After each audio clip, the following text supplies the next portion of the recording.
first day back. Happy New Year to everyone. Yes, Happy New Year, Carey Davis, joined by Jamie Rivers and Andrew Marsh. Anthony Stalter is still out. We don't know where he is. He's somewhere. He might not come back. I haven't talked to him. He hasn't responded to a group message in weeks. Hopefully you're okay out there, Anthony. You're probably just chilling on the couch listening to us. It's all good. What if he banged his head again? You think he's concussed? I mean, it's in play. It's possible, right? It's in play. Oh, goodness. Hopefully he's not. Hopefully he's doing well, and hopefully he's doing well just like our St. Louis Blues as they get a 6-2 victory to beat the Chicago Blackhawks in the Winter Classic in Wrigley Field. Jamie, you were there. Yeah. How the heck was that? Okay, so my voice today, you'll see that it's not fantastic. What's going on here?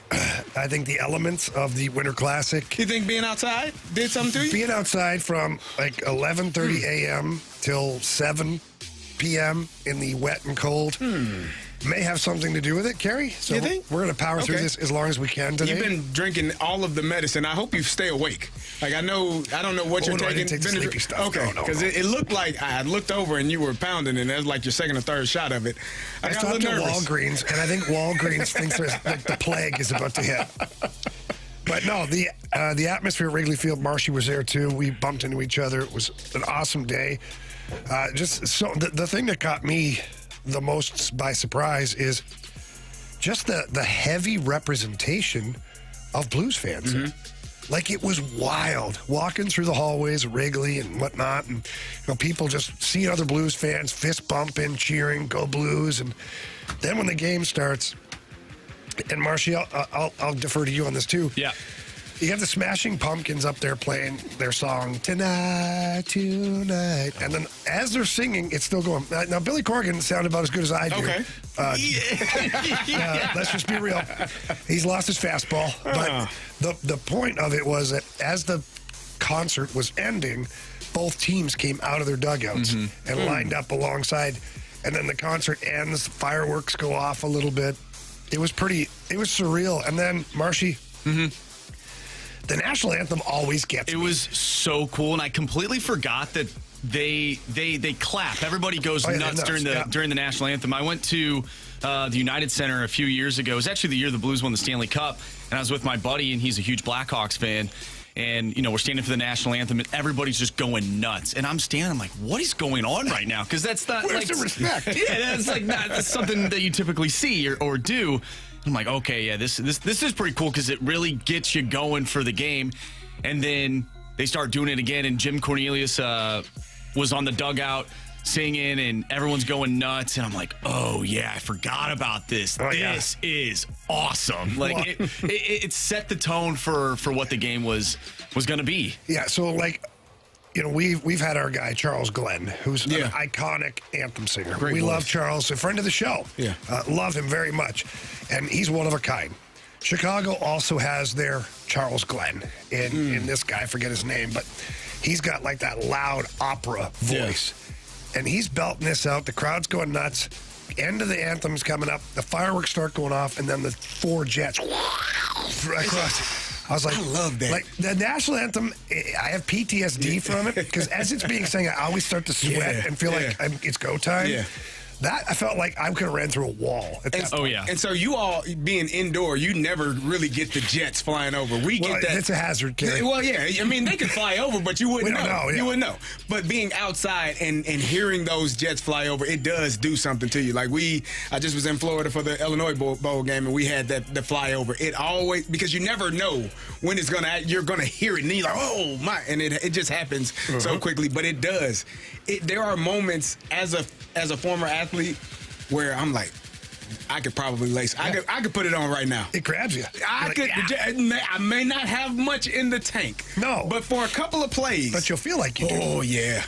And those moments are spectacular. Again, the Blues got a 6-2 victory. Cam Fowler scored a couple of goals. The defenseman came to play. What did you think about the D-men just getting on the board and scoring some goals? Well, they've been a lot more active offensively the last handful of games, too. You look back at the points and the goals that have been scored, I mean, it's been really good for the Blues. And for Fowler, I mean, for those who don't know, that was his 1000th game. Wow. And so you're playing your 1000th game. That's special. Outside at Wrigley Field. And then you score the game's first goal. Yeah. Like Cam Fowler's a pretty subdued guy. He scored that goal. and he was like losing it. Yeah. Well, and that set the tone for the game, too, especially if you're a Blues fan. Like, that was an early goal. It was a power play goal, too. And you got 2 power play goals in, a span of the first 10 minutes of the game. Probably, it was less than that. So, like, if you're a Blues fan at the game, you're thinking, oh, yeah, like, this is great. Go. Like, because, you don't want to go to Wrigley and be surrounded by Blackhawks fans and you're in enemy territory and your team lay an egg. You leave that for the other team, and that's exactly what they did. But, I think it set the tone.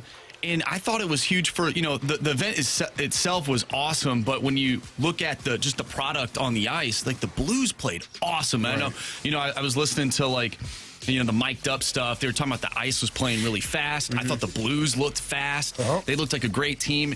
And they really haven't been capitalizing on the power play. We go back to the game in Buffalo. They had some opportunities on the power play.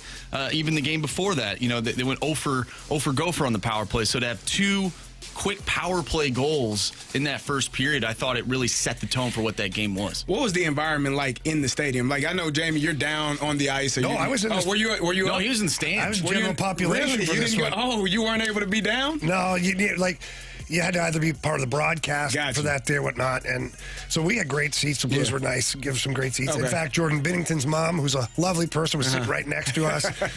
and I'll give you my perspective because Marshy was in a different spot. Yeah, we were on the complete opposite sides of the stadium. Yeah, and you sit down, and then our section was a lot of Blues parents and friends and family. You could tell it's the team tickets. Right. But up behind us, like the next tier up, that's where the caged animals were. And they're all wearing Blues jerseys. Okay. And I didn't realize that we had a whole section there until we scored a goal. Yeah. And then it's getting rowdy. I'm looking back, it's noisy. We scored that second goal, and Towel Man is there. Oh. And so Towel Man starts doing his, hyping him up, and then go, 1, 2. I look back, I'm like, oh my God, they brought all the animals with them. Honestly, if we're giving 3 stars of the day, like super early in the show, at least for that game, I thought the Towel Man was #1 star. Like he helped drive, and he always does, but he helped drive that environment for Blues fans at Wrigley. Well, I talked to a couple people, I was on the first baseline. I talked to a couple people on the third baseline. Yeah. And they said it took them a couple of goals to figure out what all the noise was. But then they said, then we figured out it was Towel Man. Right. So then we're all counting the numbers too. Yeah. And then the Blues put up a 6th spot. So I think I saw a video of that. Come on. I think I saw a video of the 6th one when they started counting and going through it. Marshy, what was it like in your section? Yeah, so I was in the bleachers, center field, great seats, and the bleachers at Wrigley are just a completely different animal, especially during a baseball game. But it was fun. We were surrounded by a lot of Blackhawks fans, and there were some Blues fans sprinkled in there as well. So anytime they scored, you try and look around. You're like, it's not like you're surrounded by Blues fans. I'm looking around where are the Blues fans at? I'm trying to high five and stuff. Trying to high five without getting sucker punched. Yeah, exactly. It was fun. It was just a really great environment. It was freezing cold though. Man, the Windy City, they really live up to that name. Really, honestly, because it was drizzling a little bit. Yeah. But it wasn't as cold until the wind started to pick up. And it would only come in burst. But, man, when the wind flew through. You felt it go through your soul. It was horrible. That's coming from me. Yeah. But that's coming from me. Okay. This is coming from a guy who got hit by wind pellets in Russia. Yeah. It was that cold? It was cold. So the hardest part for me was I was wet. Yeah. From the day. I brought these boots to wear. Oh. Did your feet get wet? Once your feet get wet, I'm done. No. The boots I don't know what happened to them. I haven't worn them in a year and a half here. Yeah. I went to put them on. They're a size too small all of a sudden. So I'm like, what the hell? Somehow they're leather boots. Yeah. They shrunk, but they're supposed to be all weather. Mm-hmm. So plan B was my tennis shoes. Oh no! So I was walking around in tennis shoes and got wet and whatnot. And then when the cold picked up, all of a sudden all I had was ice blocks at the bottom of my ankles. Man. And so that didn't help things. Yeah, that usually is bad. Once your socks get wet, it's a wrap. It's time to go home. The weather though definitely it sucked, but it also made the experience. It was an outdoor game. Yeah. So it was part of the experience. You had to endure the elements to really buy into what the game was. I remember my very first game at Gillette Stadium when I was playing in the minors and the Patriots are playing. Their quick car right away. It was playoffs. Yeah. And it was snow. Like, and they didn't bother to clean stuff up. You know, you're sitting in there and everybody's miserable. Yeah. You're passing around a little bottle of bourbon. You know, things are going on.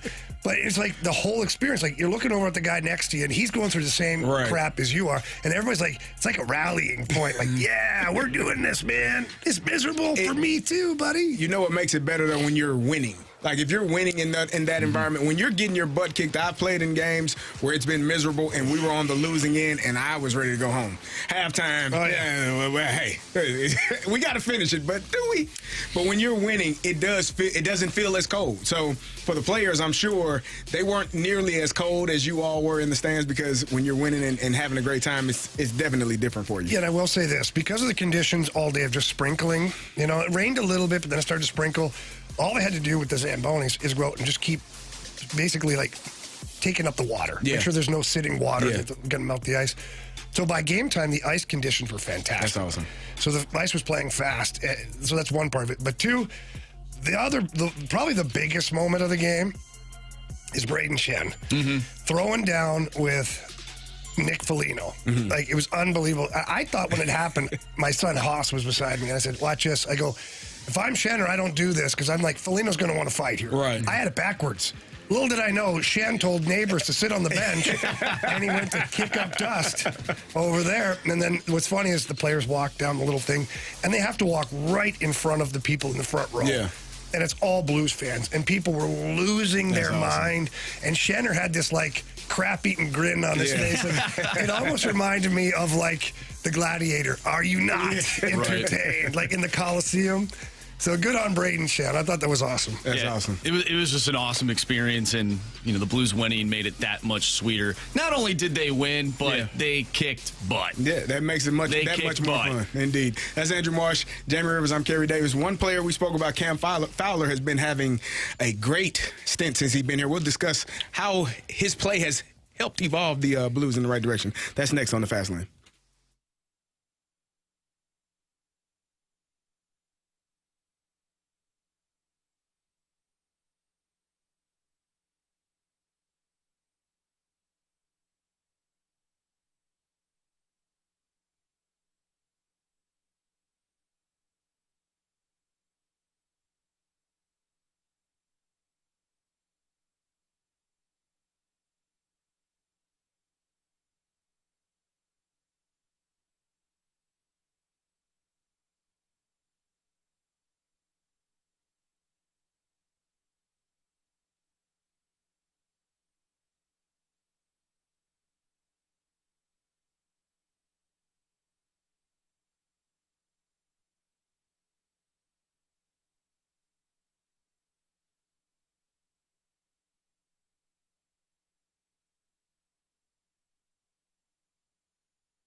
Happy New Year out there, everybody. It is the time right now to get over to Pure Performance, your one-stop shop for all aftermarket modifications. Maybe you've got a vehicle that currently needs some tires. We've got a big snowfall coming on Sunday. Check your tires, please. And it doesn't matter what vehicle you drive or what size tire you have. Pure Performance carries everything over there, and they want to make sure that you stay safe during the winter months for the ice and especially the snow. So check those out today. And if you need some tires, head over to Pure Performance. They are located in St. Peter's, right off of Highway 70, the Cave Springs exit. They got a beautiful 25,000 square foot facility. It's the largest showroom in the area. When you get there, please ask for Shelby or Caleb. Tell them Jamie Rivers sent you in. They love hearing that. And then let them know what you need, whether it's tires, whether it's rims, or you just want to accessorize your vehicle. They've got absolutely everything you can imagine right there in the showroom. So please go check it out. But if not, at least check them out online at pureperformance.com. That's pure, P-U-R, performance.com.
ESPN Sports Center. I'm Andrew Marsh. It's time for a Sports Center update driven by Johnny Londoff Chevrolet and Johnny Londoff Autoplex. The Blues with a big 6-2 victory in the Winter Classic at Wrigley Field over the Chicago Blackhawks. The Blues will take on the Ottawa Senators tomorrow. Pregame starts at 6. Puck drop is at 7. If you missed anything from today's show, make sure you go to 101ESPN.com or check out the free Dobbs Tire and Auto 101 ESPN mobile app. Just head to the podcast page where you'll find all of our interviews and full shows there.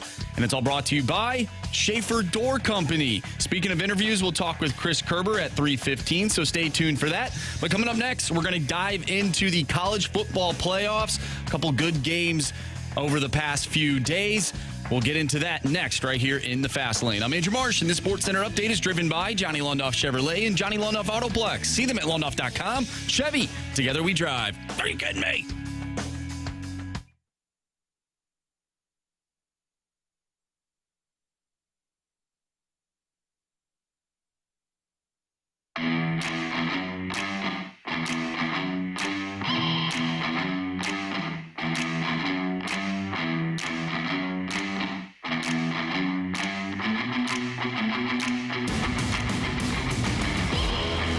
To the Fast Lane. I'm Carey Davis, joined by Jamie Rivers and Andrew Marsh. And the quarterfinals for the college football playoff took place. You know what's crazy? I keep wanting to say this weekend, but I don't know what day it is Carey, of the year. I don't know what day it is. I thought yesterday was Sunday. I haven't known what day it is for like 2 weeks.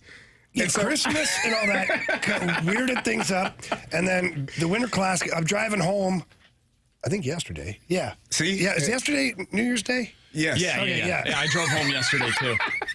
And there's nobody on the road. I remember sitting there and driving with Ashley. I'm like, I'm not talking like tomorrow. Beginning of the week tomorrow. She's like, honey, it's Thursday. Tomorrow's Thursday. I'm like, what? No clue. I'm like, oh, okay. Yeah. I keep wanting to say over the weekend, but over the last couple of days, the quarterfinals took place. You had some really, really good games. Texas and Arizona State was an outstanding game, went into double overtime. That was a surprise for me. Well, we'll get into that. Ohio State beat Arizona State. Sports, Carey, my bad. Got screwed. All right, let's talk talk about it now. No, I thought we were talking sports, Carey, but now never we can mind. talk about it. Arizona State. Cam Scatterbo, the running back for Arizona State. No, thank you. Had an outstanding game. Arizona State clawed their way back into that game. They were down 17-3 at halftime and just kept gnawing it away and away and away and found a way to tie that game in the fourth quarter and push it into overtime. Texas missed a couple of field goals, pushed one right, missed one, doinked one off the left upright. Go ahead. I'm going to call my timeout real quick here, okay? Because that's what Sark did. He iced his own kicker. Bro, what are you doing? So here's my thoughts on this, and I could be on an island. And if I am, that's okay. I've been there before. Mm-hmm. I thought that moment was... He called that timeout for that moment to be all about him and not the kicker. Because it looked to me, because he goes over, grabs him, and is like, "You're my guy. You're going to do it. You're going to." Everybody's seeing this. Okay, good. Yeah. Meanwhile, his kicker's like, "I just want to kick. Now my coach is like, I'm going to let him down too." Right. I felt like those moments. Correct me if I'm wrong. Kickers are like goalies or like pitchers. Okay? Yeah. They're weirdos. They are. I know you don't have any use for kickers. I love kickers. No, you don't. It's been documented on this show. You have no love for kickers and you don't care about them. In fact, you don't even want to give them a jersey. But that's fine. They've won a lot of games for a lot of teams. They miss field goals to finish a game. But they've also won games for people. Okay? Adam Vinatieri won a lot of games. He did. Okay?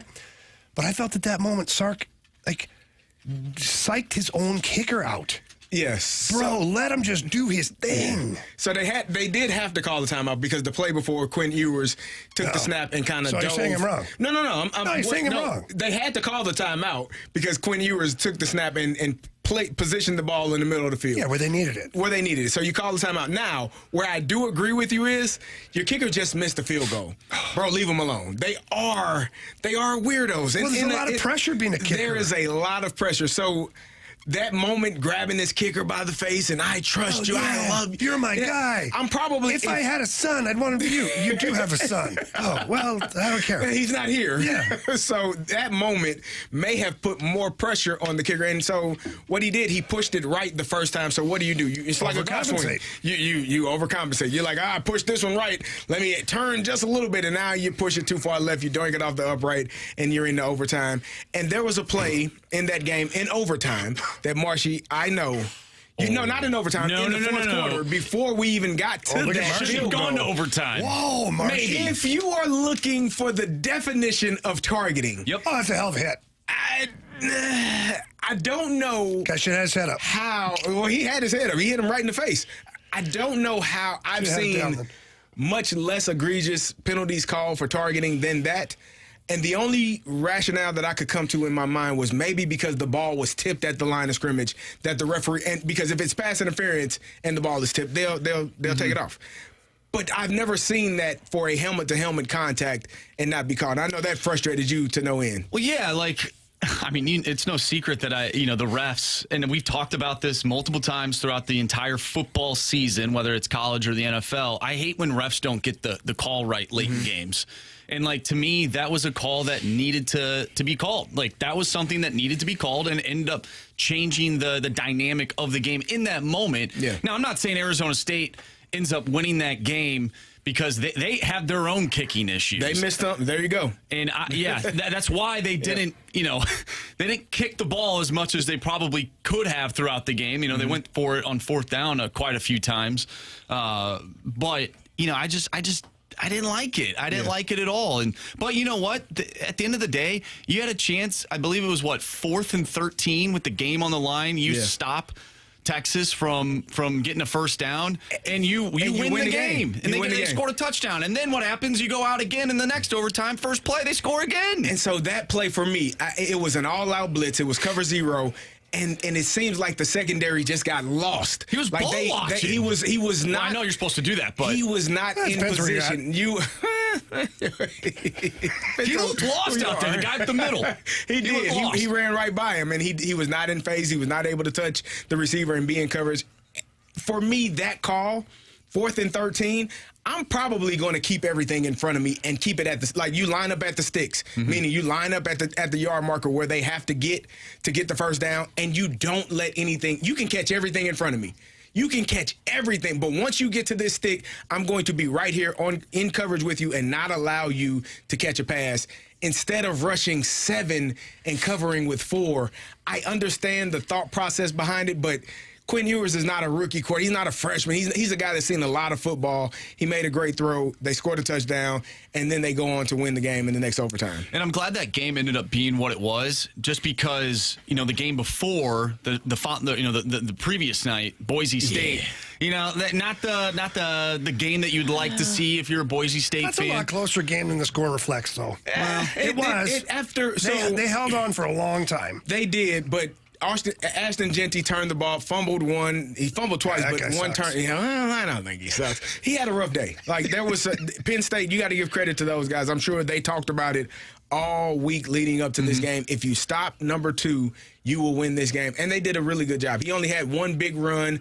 He was fighting his butt off. And Penn State played football. They played really well. Yeah, they have been playing really well. I really think, we have, one more game to be finalized.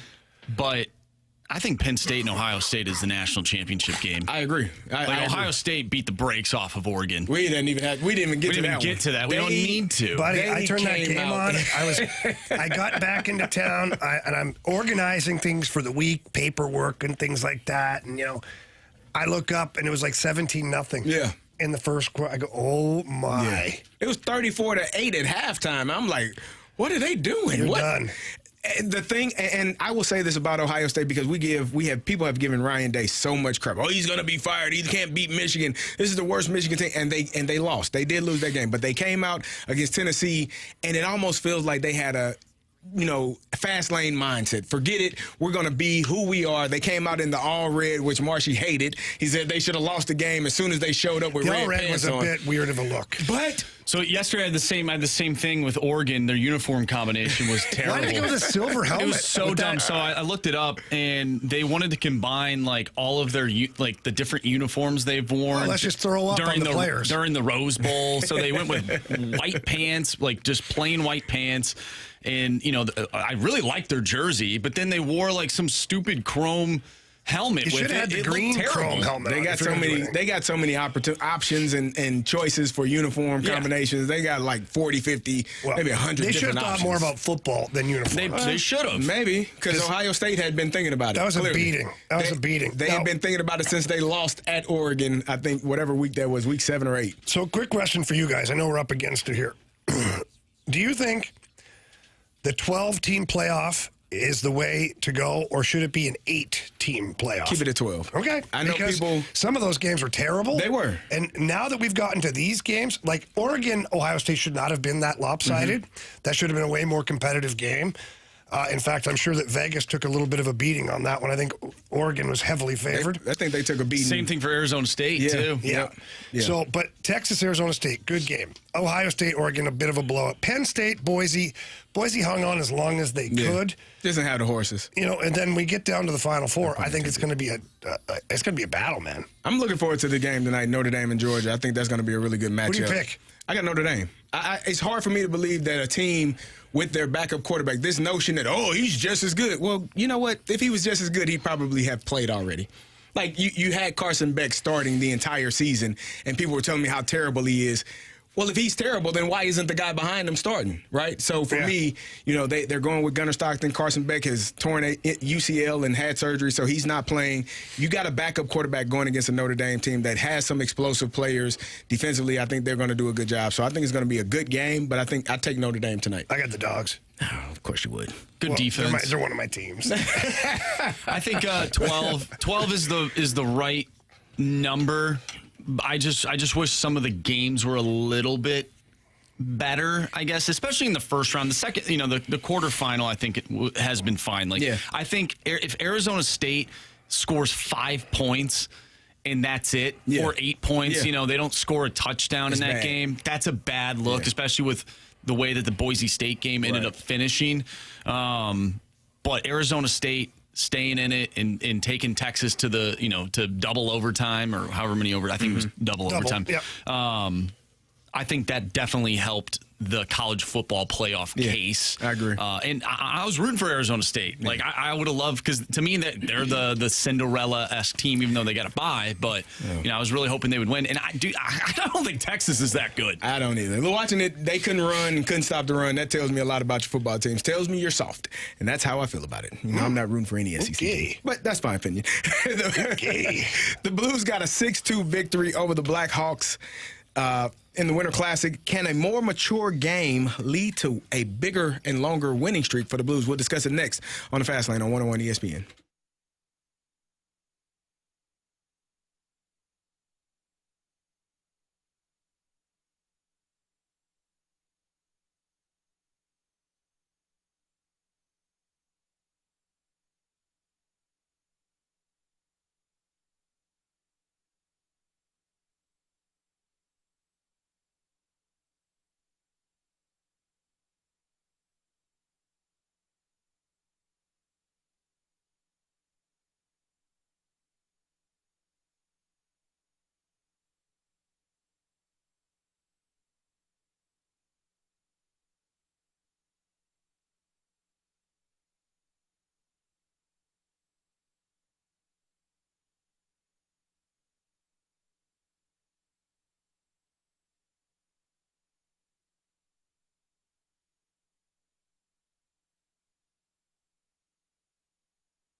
It was nice for us to get 2 power play goals, and it felt like our team kind of settled in and the confidence rose. Very solid game right till the end. We really showed maturity in the third period, just closing it out and playing the right way all the way till the end and tracking hard. And it just seems like it was and made everything easier for every player on the ice.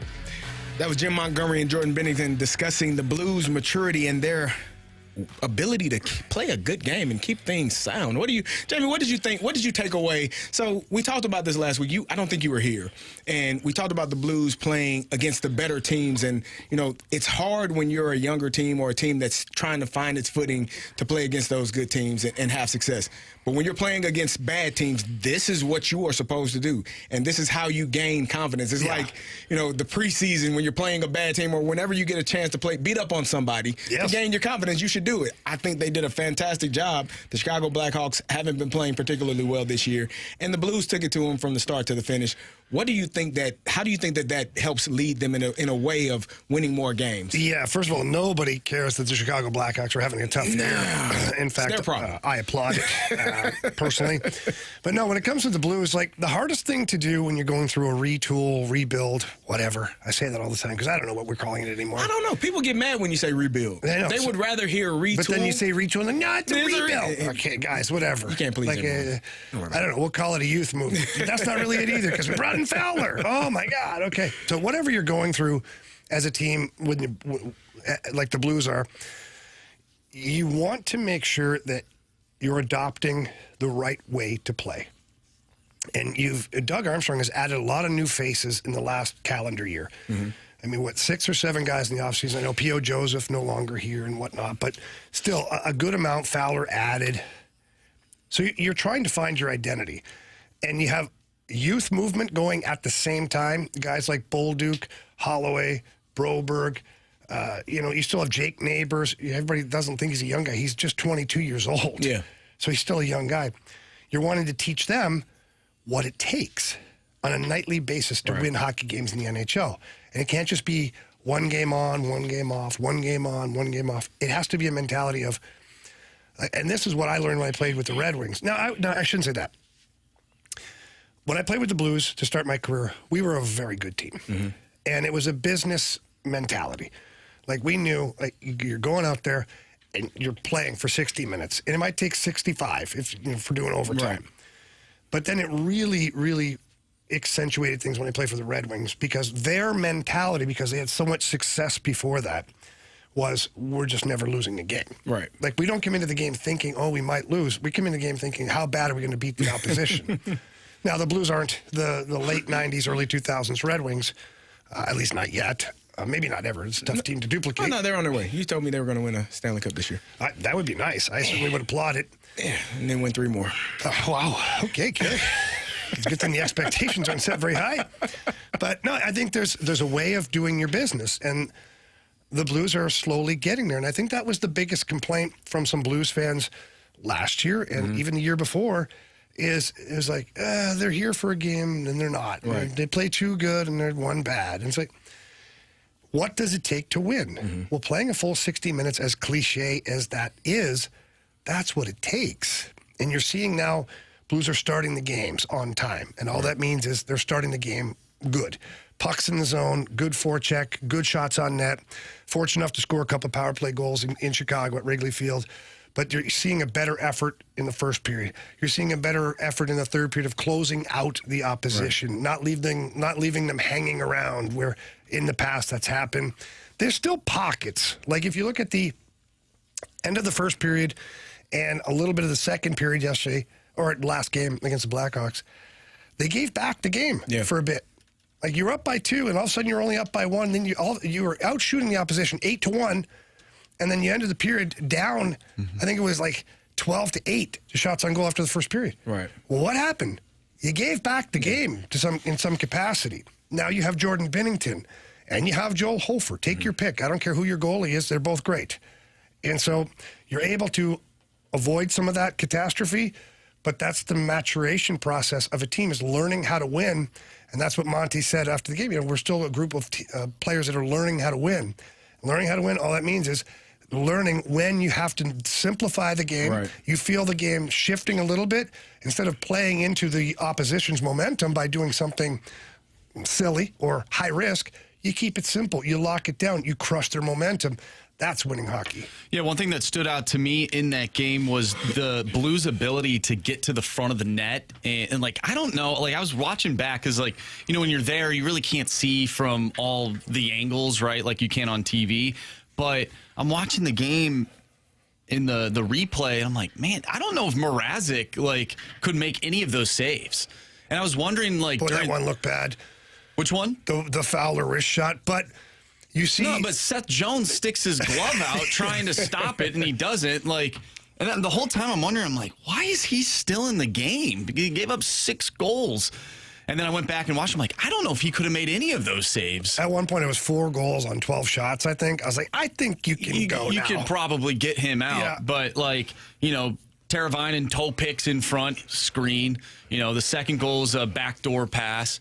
The third goal is one that goes right off the post. And, you know, what are you going to do about that? Great play by, well, that one-timer by Falk, everybody thought, oh, that's just a one-timer from the blue Jake line. Neighbors in front of the net. Comes right in front of his face. That looked like a set play, too. It was nice. You know, the 5th goal from Fowler, you know, keeps it at the blue line. That's the Seth Jones. And then the 6th goal by Texier is, you know, that was a horrible rebound. But the Blues, even though they were up really big in that game, they still continued to put the pressure on in the third period. And maybe, you know, you could say, oh, it's a Winter Classic. Let's get as many goals as we can because the towel man's here and everyone's having fun. Right. But, like, they kept the foot on the gas, and, like, that's the way that I'd like to see this team play night in and night out. And that's kind of been the theme here. You go back to the Red Wings game, and they kept their foot on the gas in that game. And then I know the Buffalo game didn't go the way they wanted, but when you watch that game, there's no way you think, if you didn't know the score at any point, there's no way you think the Sabres won that game. Ukko-Pekka Luukkonen, their goalie. Bless you. Yes, thank you. He won that game. The Blues had plenty of scoring chances. You can blame, hey, the Blues got to find a way to score a goal. I totally agree. But every now and then, as we know, we have a goalie in Jordan Binnington and Joel Hofer that can win you games. So as Blues fans, we know the goalie can win you a game. That night against the Sabres, the goalie cost you a game for the Blues. But they pressured right to the very end, and that carried over by generating chances against the Blackhawks, and they put up a 6th spot. So again, that's the maturation of a team learning how to win. That's Jamie Rivers, Andrew Marsh. I'm Kerry Davis. We found out last week or a couple weeks ago that Nolan Arenado nixed a trade to the Houston Astros. What? Do the Cardinals' plans hinge upon Nolan Arenado's future? We'll discuss it next on 101 ESPN.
Welcome back to the Fast Lane. The time is 3:03. Your time check is brought to you by Clarkson Jewelers, an officially licensed Rolex jeweler.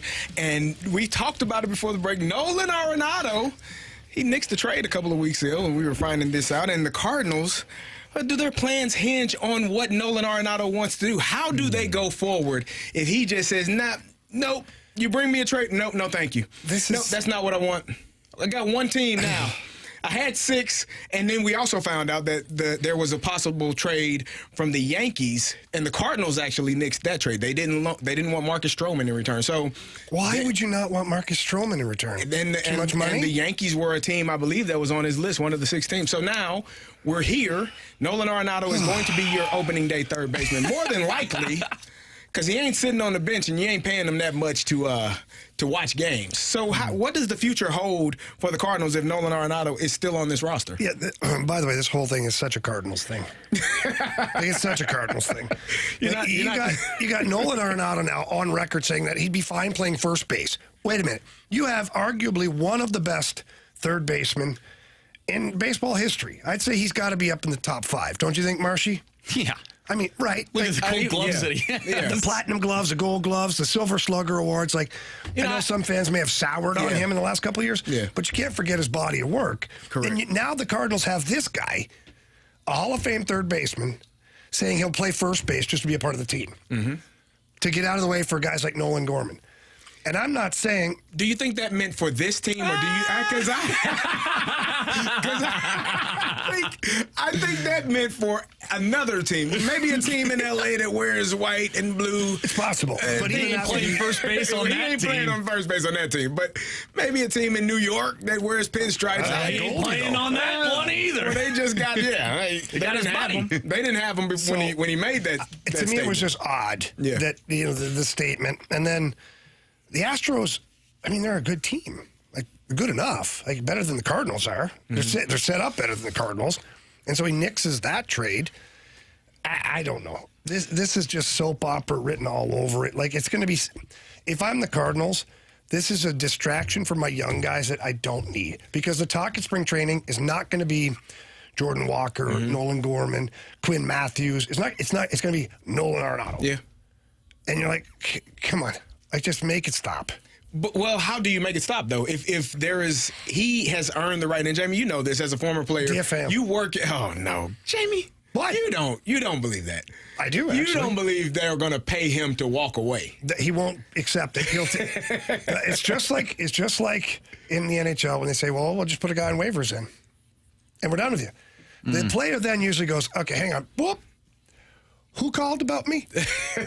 Let me evaluate my options now. But it depends on that player, right? And Nolan Arenado probably has more opportunities or more options than player X that you're deciding to waive. But he's saying no to them, right? But if you want to force their hand, you might say, "Okay, do it," and you're going to pay me, and then I'll go somewhere else and sign. Like, I think everything is in his court. I don't think he's not going to play. Yeah, why would you do that though? To get rid of him. So get rid of him.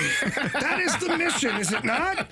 Otherwise, they would never have contemplated trading this guy. I don't know what the mission is. What you got, Marshy? So this is from The Athletic. The Cardinals will still actively try to trade Arenado, but they will be rather reluctant to eat a larger portion of his salary, as the whole point of trading Arenado is to offload his contract. Mozeliak did not rule out the possibility of Arenado returning next year, but added that he was not sure that puts us exactly where we want to be. From a financial standpoint, we're trying to move our payroll, Mozeliak said during December's winter meetings. There are certainly other ways we can do this, but moving Arenado would be a big help. The reason is mostly financial, but it also creates runway for someone else. So, and we talked about this last week or 2 weeks ago.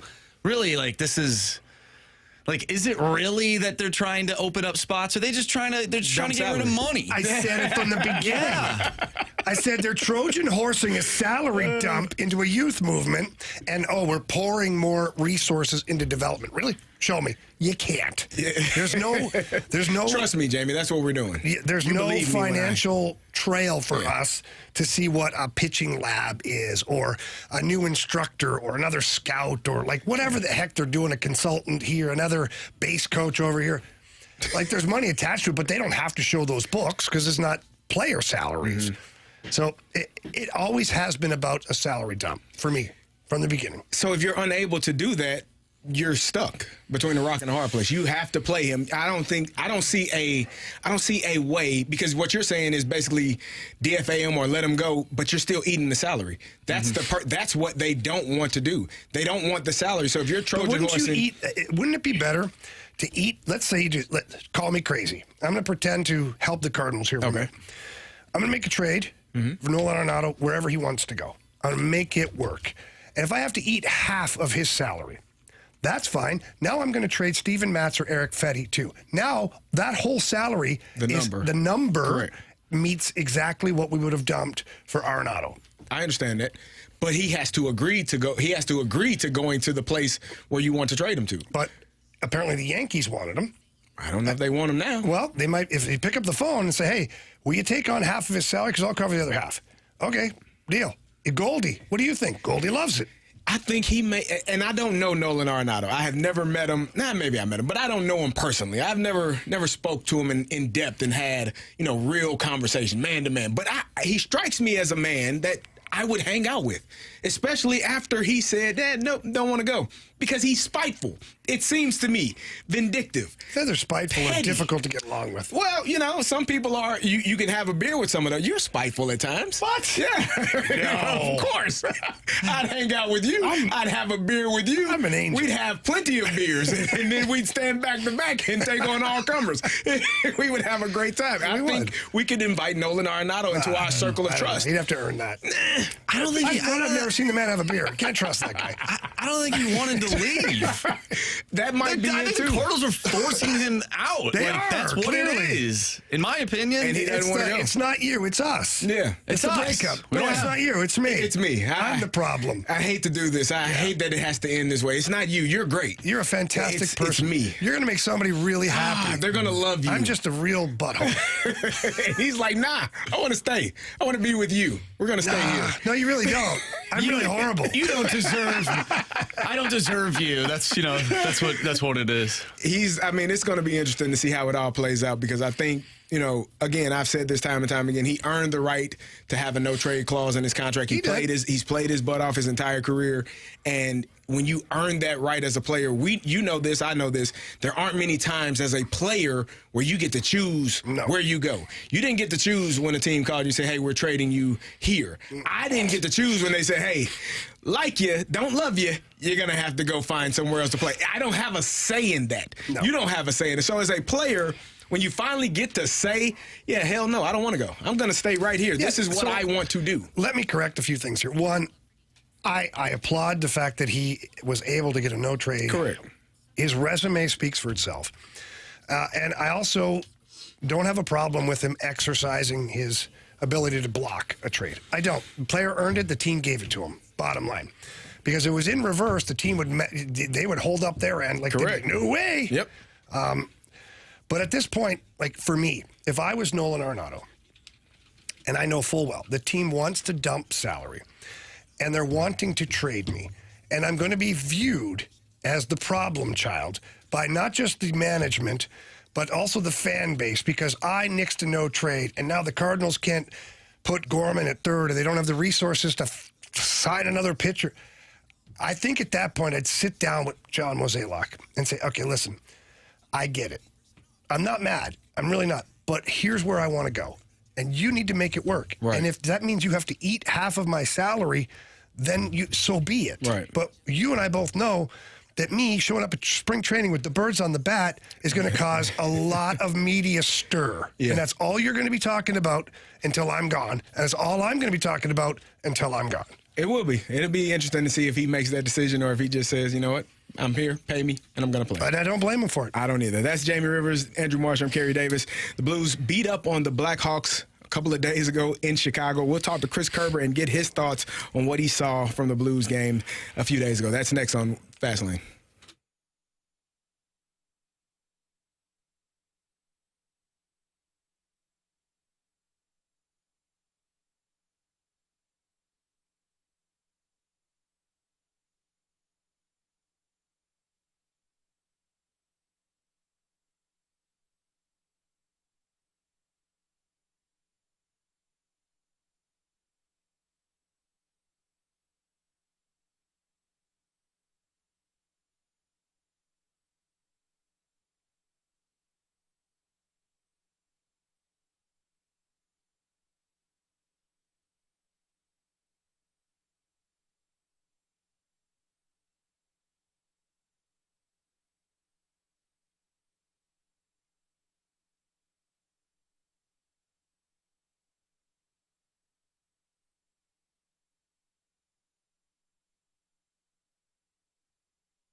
Hey, the new year has started. Christmas is over.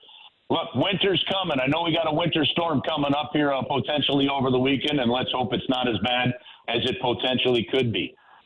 Here's one thing that you know. You're going to want that heater on in your house. You're going to want your furnace working properly. But here's the other thing that we know. These things break down. They're machines. I'm going to tell you right now that when that does happen, if it's making sounds, if it's not producing the heat that you need, I want you to keep Classic Air Care in mind.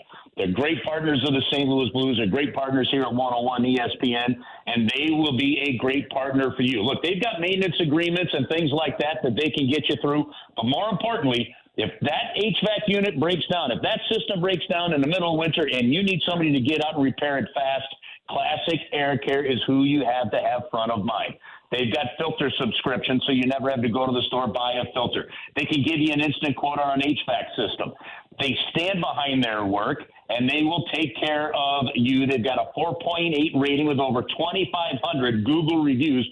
Read a review. Think that that's you and realize you're going to get that kind of service. So for all your HVAC needs, if that thing starts to sputter and break down, especially here in the middle of winter, call Classic Air Care or set up an appointment online at classicaircare.com, making people comfortable since 1926.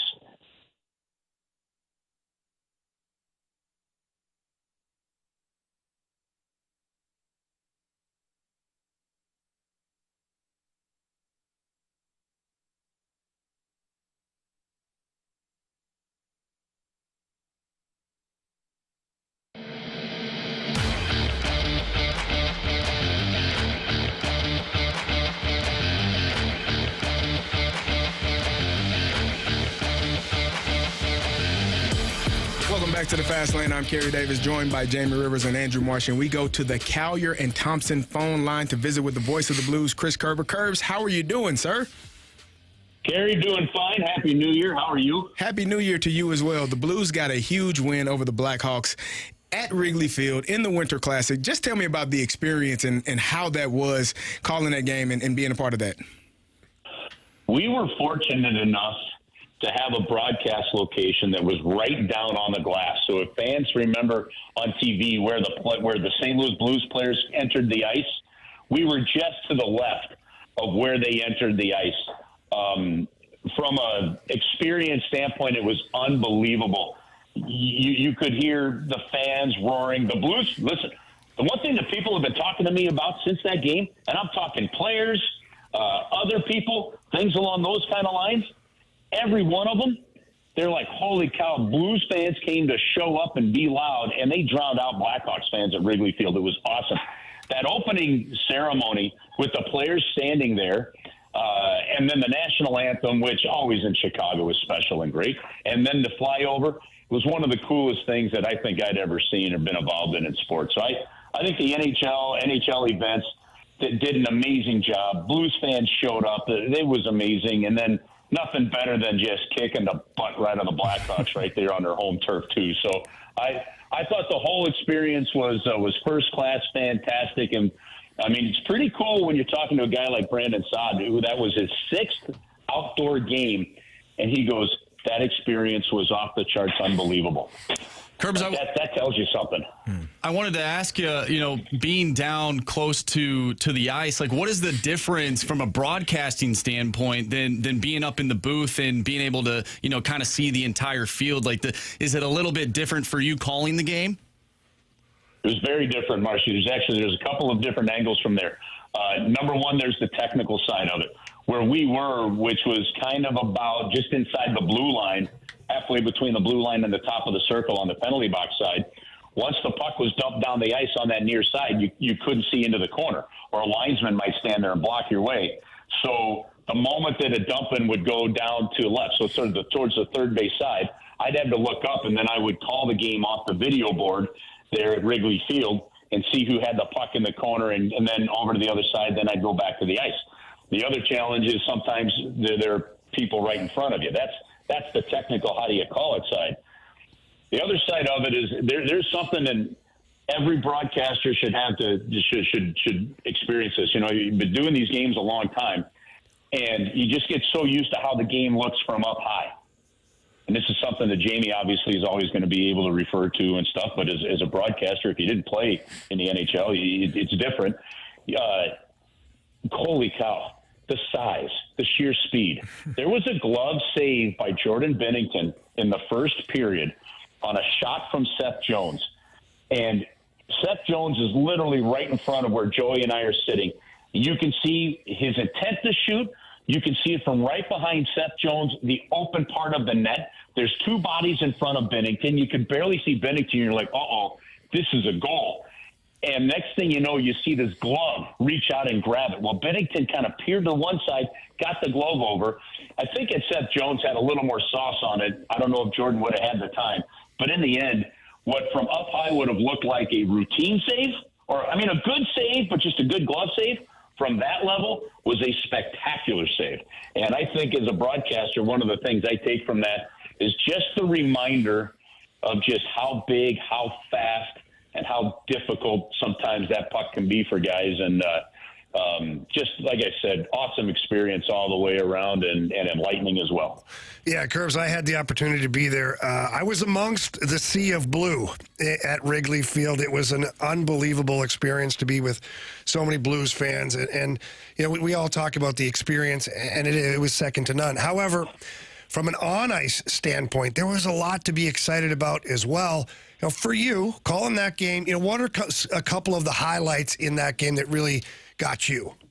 2 power play goals in the first period is the first way to start to me. And then, I mean, obviously, I think the game that Cam Fowler had was pretty spectacular. I talked to Cam about that today. He said it wasn't even the 2 goals that made the game amazing for him. It was that it was at Wrigley Field and his family was there to see it.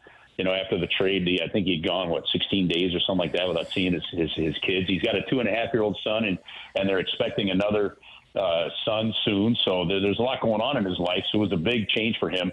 So that jumps off the page.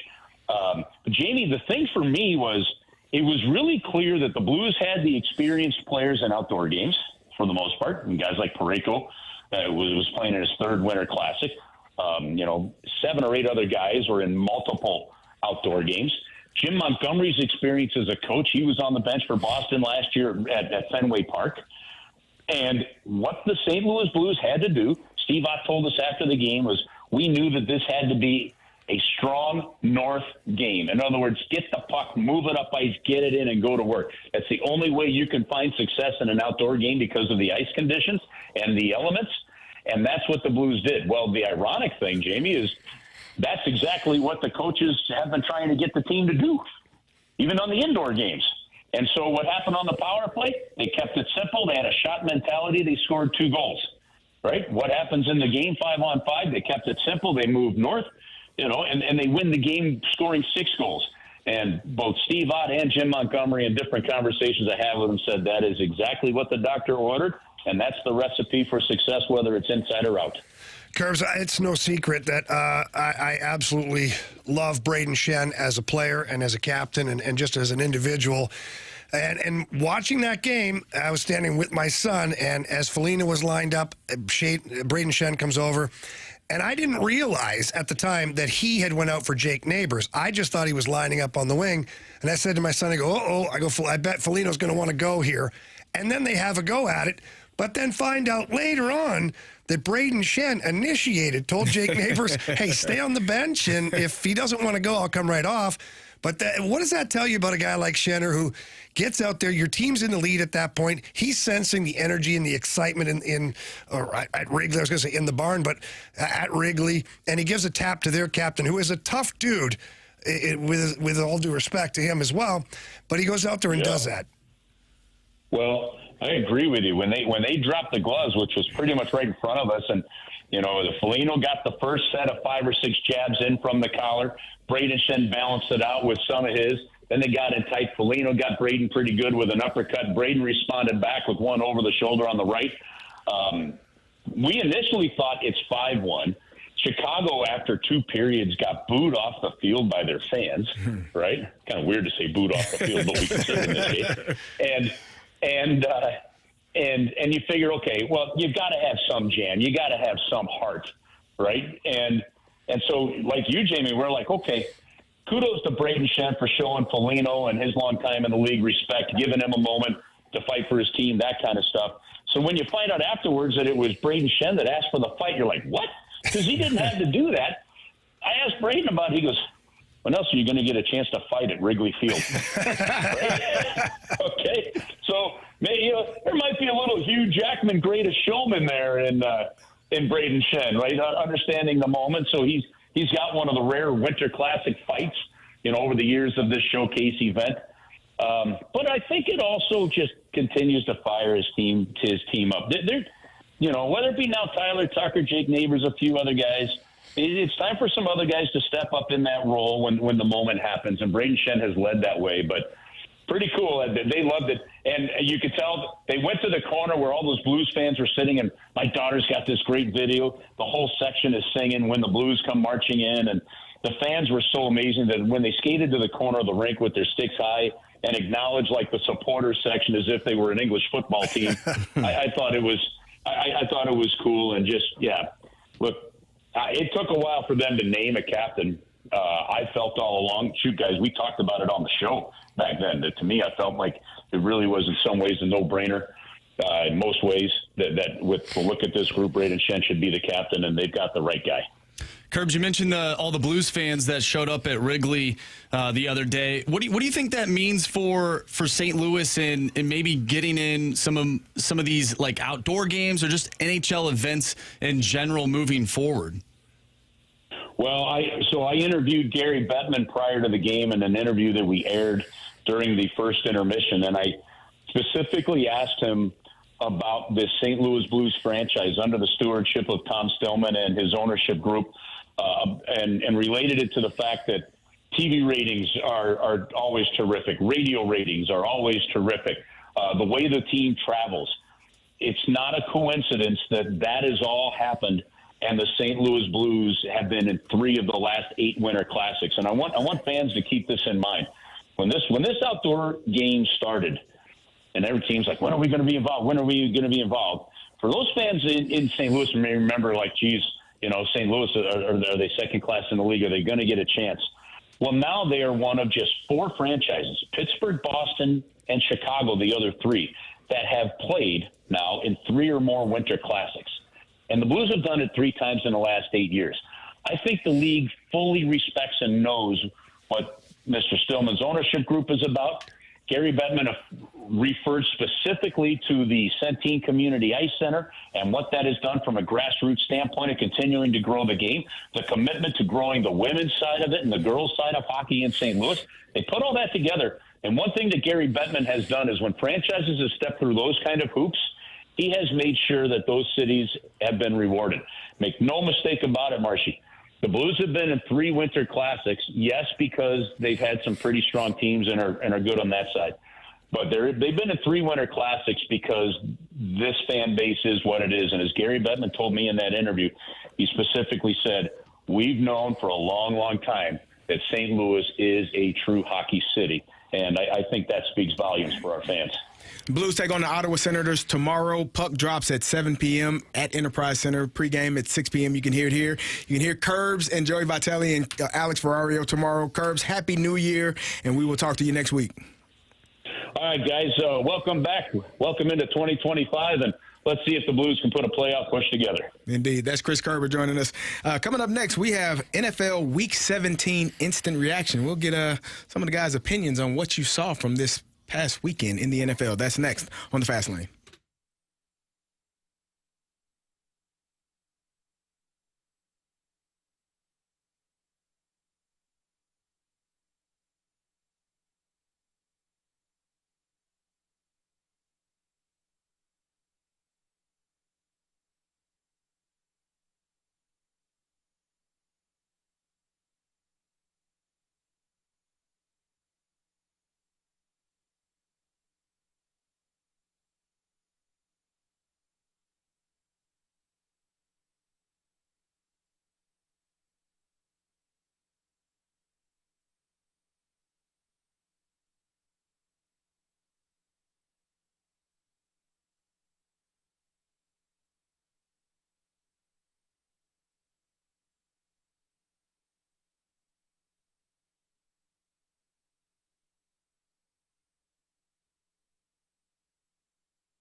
101 ESPN Sports Center. I'm Andrew Marsh. It's time for a Sports Center update brought to you by Saliga Heating and Cooling. The Blues defeated the Chicago Blackhawks on New Year's Eve, 6-2, the final in the Winter Classic at Wrigley Field. We just got done talking with Chris Kerber, voice of the Blues, right here on the Blues Radio Network, talking about the Winter Classic. If you missed that interview, make sure you go to 101ESPN.com or check out the free Dobbs Tire and Auto 101 ESPN mobile app. Just head to the podcast page and you'll find all of our interviews and full shows there. And it's all brought to you by the Schaefer Door Company. Right now, Georgia and Notre Dame are playing each other in the college football playoff quarterfinal. 0-0 game in the first quarter. We'll give you updates on that one throughout the remainder of the show. Also, the Blues will take on the Ottawa Senators tomorrow. Pregame starts at 6. Puck drop is at 7. But now we got to go over what happened in the NFL while we were on break, as we expect to see some great games this upcoming weekend. But first, we got to go into the past and talk about Week 17. I'm Andrew Marsh, and the Sports Center update is brought to you by Saliga Heating and Cooling, an independent American Standard heating and air conditioning dealer.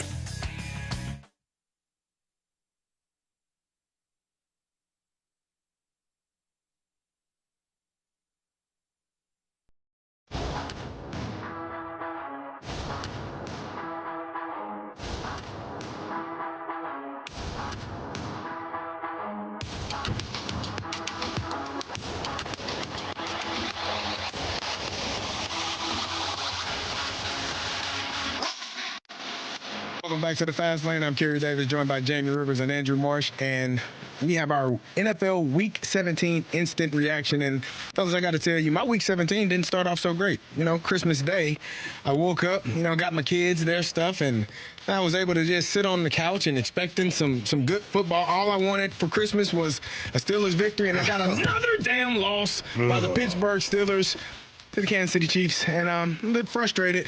That's how my Week 17 started out. And then on top of that, then you get the Ravens beating the brakes off of the Texans, who didn't even show up in Houston. It was not a great start to Week 17 for me, because now the Steelers are no longer leading the AFC North. I can't sing my song. I haven't sang my song in feels like a month. Yeah. You haven't heard it on these airways, and people were loving it, and I was loving it, and you were loving it, and you were singing it in your head. And Marshy was going home, singing it to his girlfriend, and everybody was excited.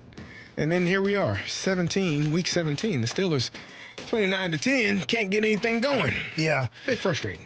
However, Kerry, I will say this. The Steelers should be thrilled that they are 10-6. What? Yeah. What? Based on what I thought they'd be coming into the season with Justin Fields and our guy Russell Wilson under center there, I didn't know what to expect. So the fact that you're in second place with a playoff berth clinched, Not good enough, Jamie. I understand it's not good enough, but it's way better than I thought it was going to be. Yeah. It really was. Then we had the Thursday night game, which I don't even know if we want to call that a game, because that was some of the worst football I've seen in Chicago. Seahawks beat the Bears 63. So bad. But then we did see some good football. The Bengals and Joe Burrow was able to have a fantastic night. That team is so strange to me. Like, if I take anything away from the Bengals, they are a strange team because they are extremely talented. They start off the season, I think, 1-4 or 1-5. Like, they stink to start off the season, and they do this to themselves every year. They're going to need some help to get into the playoffs. They need a loss by Denver and loss by Miami, and they got to win in order to even make it into the playoffs. But nobody wants to play them if they are able to get in, because they are a dynamic team with a lot of great players. Yeah, I want to free Joe Burrow. I want to free him from the Bengals. Like, if you put Joe Burrow, let's just pick another team. Marshy, help me out here. Maybe The Bengals. I'm sorry, the Browns. No, not that team. The Browns. I mean, the New York Jets. Put them on the Jets. Well, man, maybe. I don't know about that. Okay. But you pick a team like, let's say, even the Cowboys, or somebody that's like not terrible, Like the but Seahawks or the Seahawks. Cardinals. I mean, even the Buccaneers. I know Baker Mayfield's been really good. You leave Shaky Bakey where he is. But can you imagine Joe Burrow even as a Dolphin? What about a Titan? Titan? I don't know. CJ Stroud's fine. I'm okay with that. No, that's the Texan. Oh, yeah. What did you say? The Titan? Titans. Oh, God, no. I wouldn't do that to Joe Burrow. He's in a better spot with the Bengals. But I'm just saying, if you put him on a team that was able to be consistent, This guy's a stud. I don't think they care about Joe Burrow. And I say that because They don't care. protect They don't like him. him. I'm not sure. And they don't protect him. And I think you have to find a way to keep him safe. He gets hit a lot, and he shouldn't get hit that much. And he's a fantastic quarterback. He's leading the league in passing right now, despite not playing on a team that is in the playoffs. Like they have stunk to begin the year, and they found a way to figure some things out later in the season. But he needs to be able to find some health and some help from some teammates in front of him. I think that's one of the things that Joe Burrow struggles with. In that game, we were texting in our group chat. That game, both teams were trying to lose. Yeah. Or what was going on? I understand, your running back in Brown gets injured trying to not score. Oh, that was weird. But the whole that whole drive before overtime for the Bengals, what are you doing? Why are you throwing the ball so much? They basically gave Denver the opportunity to go down and tie the game. Yeah. Denver should have won that game. Yes. And then, but in overtime, Denver also wasn't doing what they needed to do to run the. They didn't even need to win. They needed to tie. All they had to do is drain the clock. Yeah. What are we doing? And then their kickers missing field goals for the Bengals. Both teams deserve to lose. Yeah, I agree. It was the Bengals found a way to win that game, even though it was kind of messy. Found a way to win in overtime. There were some games. The Bills beat up on the Jets. The Jets need to move on. I don't need to see Aaron Rodgers play football anymore.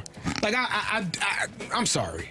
I don't need to. You don't have to do this to yourself. I don't think you're going to see him play football anymore this year. I don't need to see him play football again in life. And that's not. I'm not being rude when I say that.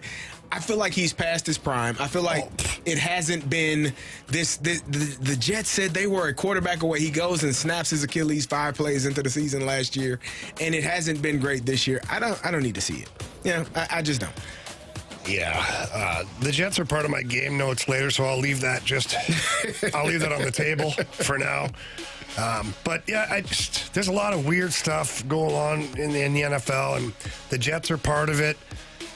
Certainly you got the Falcons. I don't know what the hell they are anymore, and you have the Commanders who came out of nowhere. Nobody expected this team to be even competitive for a playoff spot, let alone 11-5. Yeah.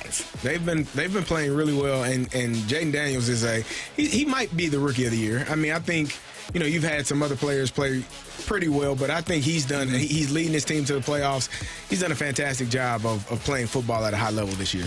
Don't mean to toot my own team's horn, but here we are, Carey. Who would have thought? Who'd have thunk it? Who would have thunk it? Oh, Sam Darnold. They taking them places they didn't expect to be, honestly. No one expected this Vikings team to be this good. Man. I thought when Kirk Cousins left and you were going to go with J.J. McCarthy, he's a rookie quarterback, a youth movement. You're going to have some struggles. He gets hurt, tears his, was it meniscus or MCL? What did he tear? He tore something in his knee and misses an entire year. And trustworthy, trusty Sam Darnold. Seeing ghosts, not anymore, huh? Not anymore. Hadn't seen any ghosts this year. Dude, his spiral, he's throwing some dimes out there. Now, he did have a bad interception. Packers go down and score, and I'm thinking, oh, man, as a Vikings fan, I've seen this before. They end up losing, and then, of course, next week won't matter. Mm-hmm. But what do? Literally the next drive, they go down, they score. And, that's the difference between good teams and great teams, yeah. Right? The teams that allow the other team back in the game. And, of course, they did that because, they can't just have 1 week where I just feel good. They've had a few games where I felt like that. But, I knew it was going to be a tight game, but another 1-score game. But they end up getting the job done. Sam Darnold looks good. I'm excited. Sunday Night Football against Jamie's Detroit Lions. Wow, is that the number 1 seed in the NFC? It's going to be a great. It's going to be interesting, Jamie. Great night. It is. How do you feel? I feel Are confident. You nervous? Not at all. You're not nervous It's in with Detroit. how? Yeah, but the Detroit Lions, they got 18 people on IR. Their entire team. And they keep steamrolling. I don't know, man. At some point, your head coach says, the hell with it. I'll go for it on 4th down every time if I want to. Punt. Why? Why would I want to do that? Why? Oh, man, it's part of the game. Just you giving want the to ball away. It is, but it's giving the ball away further away from your end zone. I don't know, Jamie. The rule makes your fans think you're weak. And I think that's what he thinks. They're going to think I'm soft if I don't go for it on 4th and 25. I don't see a problem with it. No, Dan, they're going to think you're smart. They're going to think you made a positive, not in Detroit. A good decision. Not in old Motown. Might come and bite them in the butt, man. It did last year. This is a huge game, though, because if you lose, you're more than likely going to be playing a pretty good Tampa Bay Buccaneers team on the road. Hey, there's a lot on the line here. I know you're still in the playoffs, but... And, of course, you want the bye, but I don't know if I'd want to play Tampa Bay on the road first round. Well, you need to win. Yeah, you need to win this game. You need to win the game in order to be the number one. Here's the thing. You want to be the number one overall seed. I don't care how the playoffs shake out, because if you can get that bye week, that extra week of rest to recover, to get your mindset, figure out who you're going to be playing, have an entire week off while that team has to go and battle against another team, you want to have the bye. You don't want to play in wild card weekend if you can avoid it. It's and now that it's 7 teams, there's only one team that's going to get that bye. It's extremely important. So if the Vikings have aspirations of putting forth an effort to make it to the NFC Championship, making it to the Super Bowl, I think you got to win in Detroit, and you got to win. You don't have to win convincingly. You just got to win. Yeah, and that will be difficult. That will be difficult in Detroit, because Detroit they're a really good team. Jamie knows. He watches them every week. One of his 14 teams. That Hear me roar, baby. Yeah, one of his 14 teams. How many teams we have now? Just 3, I believe. Still 3? You still got the Patriots on there? How? I do. Why? Because I'm not giving you up. You can drop them. Nope. I won't do it. Why? Because I'm not a bandwagoner. You can drop them, Jamie. You can pick another one. No, I'm fine. They're not going to be good for a while. I don't care. I like Drake May right now. All right. He's got some heart. That's all he got. Yeah, he got no help. No help. He's got a heart. He does have a heart. They look terrible on Saturday. They didn't look great, Marshy. No, I wish you the best, sir. No, I'm not turning my back on All right. That's Jamie Rivers, Andrew Marsh, I'm Carey Davis. The Blues are a couple of spots out of the wild card right now. Could we expect them to be buyers at the trade deadline? We'll talk to Jamie Rivers and get his opinion on it when we return on the Fast Lane.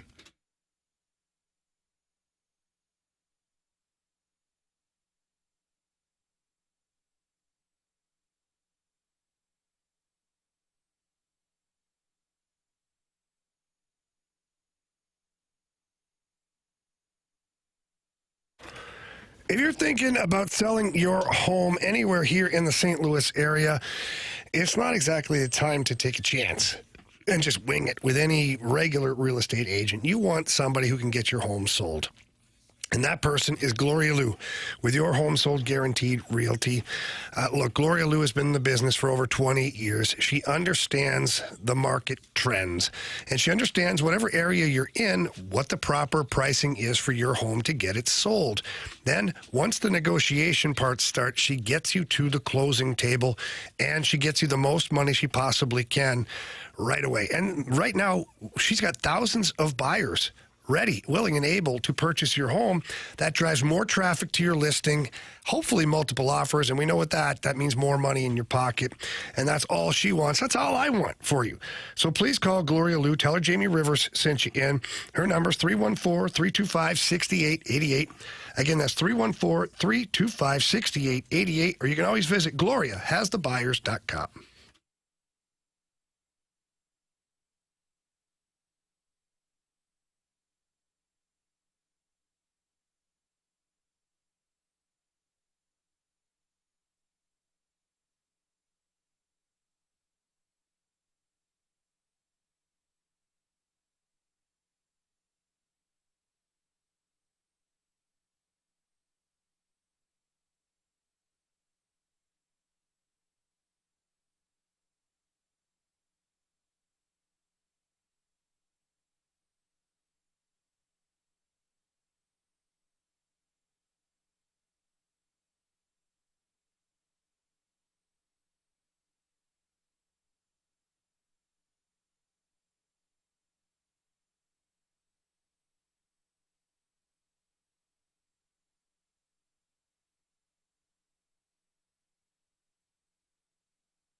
Welcome back to the Fast Lane. I'm Carey Davis, joined by Jamie Rivers and Andrew Marsh. And we talked about it before the break. The Blues are a couple of points out of the wild card right now as it stands. And that could mean that maybe come trade deadline, the Blues are looking to add. Jamie, do you think that that would be something that Army would consider doing? He's made a lot of trades. He's made a lot of moves. There's been a lot of movement this offseason and during the season. Do you think there's a piece that could be added to kind of push them over the hump, or do they need to actually be in the wild card for that to happen? Or is it okay where they are and making that decision? Or do you think they need to be a little bit closer before a decision like that would be made? Well, it's tough to say right now, right? Because the Blues are sitting at 40 points, and the Calgary Flames are second wild card spot at 43. However, the Calgary Flames have 2 games in hand on the Blues. So that could be an extra 4 points, which would put you, 7 points out of a wild card spot. Right. That's if they win those games. Correct. Now, you also have 2 games against the Calgary Flames coming up. I believe it's later on this month. So you could do your own work for yourself in that situation. I do believe that if the Blues are close, if they're a bubble team, if they're 2 or 3 points out or 2 or 3 points in, I could easily see Army adding. Like, who really thought that Army would add Cam Fowler when he did? Mm-hmm. Really? Because you okay, just, at that point, play the young guys. Right. Woe is us. It just happens. We're going to keep this retool going. But Army didn't view it that way. Army viewed it as, they looked at the team and said, we got a lot of really good pieces here. I think I owe it to the team to go get a solid veteran defenseman who can play over 20 minutes. So he made that move. And not a lot of people really saw it coming until it was there. So do I think Army would add? Yeah, I do. And now, again, Army's always been a huge endorser of the team will tell me what I need to do at the deadline. Says it all the time. And he's right. Like, if the team is headed in the wrong direction, why would you waste any of the assets that you have towards acquiring a rental player, which Army said the last press conference, he's really not interested in a rental player. Right. He's interested in a player with term left or one of those young players in that 24, 25-year-old range. If you were to do something, I would assume, because I think the defensemen are pretty much set, especially when Leddy comes back. If he comes back healthy and ready to roll, it would probably be a forward that you're looking at. Does that potentially block one of those younger guys that we've been talking about in the future being a part of this, the Dvorsky's or Snuggerud? Is that something to consider as well? No, I don't really think so, because like, you watch Dvorsky, he's playing really well at the World Junior Championship. He's having a good, solid first season in the American League. But, is he a half a year away from being a second-line center for you? Probably not. Mm-hmm. He's probably more like middle of next season. Okay. And when he comes in, probably third line. You don't want to put a lot of pressure on these guys. And Snuggerud, like, it's undetermined. Like, Snuggerud hasn't even played any pro hockey yet. Right. He's playing collegiate hockey, which is great, and he's a heck of a player, and he's successful. But it's always different against men. And even though it's the American Hockey League, a lot of those guys were drafted. A lot of them have games in the NHL. There's some NHL veterans who have 200-300 games under their belt. They're playing in that league. Right. Like, it's not just a dummy league. It's the number one development league for the NHL for a reason. So for that reason, I don't think it blocks guys like that.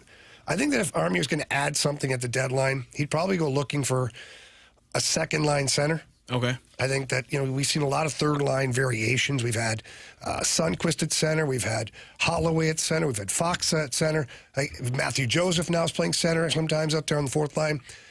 And I think that if Army could upgrade with a guy that's a second-line center, put 20, 25 goals, I think he would. And if Leddy and Krug aren't able to come back, if that's like, okay, LTIR here, I could also see Army going to add another defenseman back there.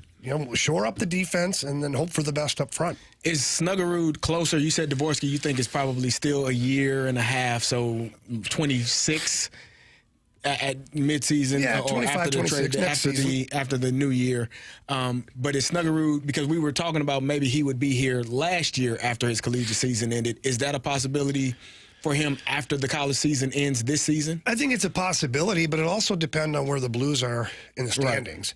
Like, if the Blues are like last year where they kind of faded at the end, I could absolutely see Snuggerud coming in and playing some games. Now, Army was not willing to guarantee that Snuggerud would play in the NHL this year, which may have may have played into the fact that Snugger said, I'm going to go back for another year of college hockey because I want to try and win a national championship. I want to be the captain of my team.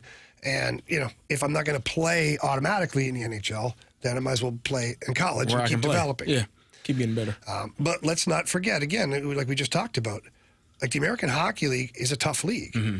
And the NHL is obviously the best league. Right. So to say that Snugger is just going to come in, to automatically just anoint him, he's going to play on the second line. Think about that. Zach Bolduc was a heck of a junior hockey player. He had to spend time in the minors. Jake Neighbors, a really good hockey player, spent time in the minors. Dalibor Dvorsky right now in the minors. It's not a given, especially on a team like the Blues that are trending in the right direction. It's not a rebuild. And they're kind of past the retool. Yeah. So these guys would be additions to this team. So what is if they are looking, because we've talked about the center position pretty much all offseason into this season. You had Pavel Buchnevich playing there, figured out that probably not the best spot for him, put him back on the wing. Who would be the centerman that could be that second line center that you could make a trade for and make an impact on this team? Yeah, I don't know. I'd have to do a little deeper dive to kind of check out contract situations. Right. What the dollar amount is. Connor McDavid. Cool. You heard that, Marshy? That's where we're going. Yeah. Don't worry about the contract. We'll deal with that later. I still lean towards adding a guy like Trent Frederick to this team. He's not a second-line center. I get it. He can play center. He could be your third-line center. But he brings an element that you don't have. And I shouldn't say you don't have, that you don't have enough of. Because we saw Braden Shen drop the mitts the other night, and he's willing to do it. But if you had Trent Frederick, Trent Frederick's like one of the heavyweights in the NHL. You think that's what this team needs? Like, not and I don't know. They need a it's player not that always, when he touches the ice, the other team's a little bit guarded. It's not the 90s, right? You're not running around, skating around, looking Trent for Frederick fights. had 16 goals last year. And if you look at a guy, if he could put 15 goals in for you, play third line, but then, plays a regular shift, he's physical. And then you got that situation. You got the element of if we're getting into a playoff series, in a playoff series, think about the physicality he can bring without fighting, just hitting people. Now you mentioned Trent Frederick, and we know what he can do. This year, the numbers aren't necessarily there. 5 goals, 6 assists. He's a -12 in 39 games. If you bring him in, though, I feel like that would be like a reset for him, and maybe you can get him for less, too, based on his production this year. Yeah, I don't doubt that at all, and let's be real, the kid's a St. Louis kid. Mm-hmm. You don't think he's going to be amped up? If, let's say, the Blues traded for him, he coming home to play, he's going to be amped up. It's a contract year for him, too. I believe he's unrestricted following the season. He's going to want to either stay a Blue or up his market value. Right. So I don't see the downside in it. Now Army has said he's not interested in a rental. So maybe I might as well just throw that in the trash can right now based upon what Army said. And I respect that. Doesn't mean you can't sign him once you get him. You can, for sure. But, what's that going to look like from a financial standpoint? I just think this team, we had Chris Kerber on earlier. Kerb said the same thing. It's time for other guys to step up, too. And we talk about Tyler Tucker, Jake Neighbors, whoever it is, it needs to be somebody different than Braden Shen all the time. And I'm not saying Braden Shen isn't tough, because he is. He's a tough customer. But he's not feared by a lot of teams. I don't mean fear the regular players. Most guys don't want to fight him. Don't get me wrong here. Right. But when he touches the ice, some of the bigger guys on other teams aren't sitting there going, oof, I better not screw around here this shift, because he might grab me by the face and rip it off. They know he will fight. Right. But when you got a guy like Trent Frederick, it's different, man. Yeah. And he can play the game. He can skate. He can pass. He can stick handle. He can shoot. All those things at a high level. So it's not like you just got the 90s, knuckle draggers out there that is just one shift a game. Yeah. This guy can play, and he can bring that physicality. And you talk about the Blues want to be a heavy forecheck team. Well, he's able to do that. He's able to help you with that. And net front presence, he'll go to the front of the net. Indeed. That's Jamie Rivers, Andrew Marsh. I'm Carey Davis. Coming up, we have a returning Gauntlet contestant. I was reading the text from the 314. What year is Anthony Stalter coming back? We're not sure. We haven't found him. We don't know where he is. The Gauntlet is next on the Fast Lane.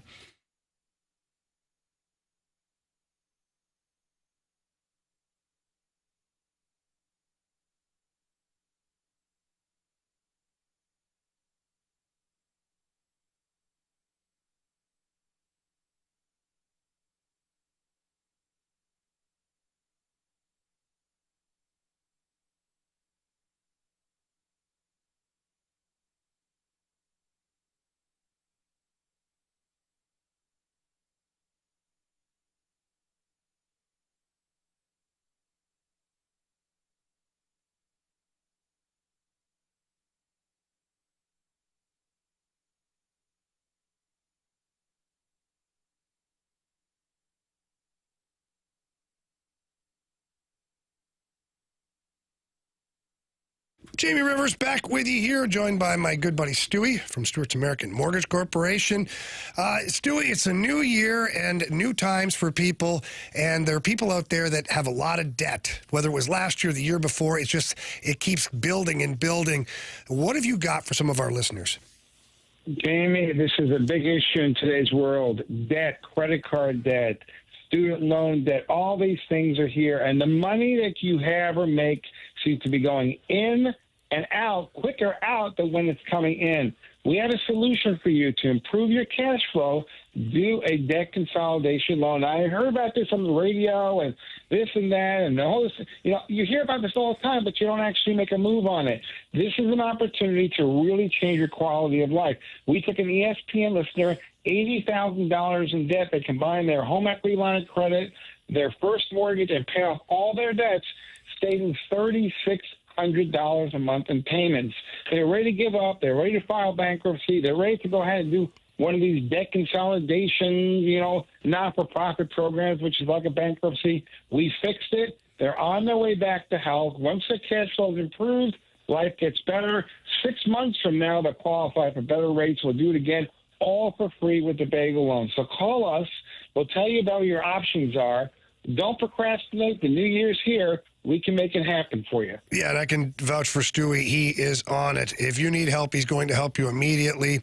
And all you have to do is give him a call or shoot him a text on his personal cell phone number. That number is 314-324-4440. Again, 314-324-4440. Or like Stewie said, you can always Google the bagel loan. Stewie, thank you so much. Have a good night, Jerry. NMLS number 226715.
Warriors, 4 categories, 1 challenger.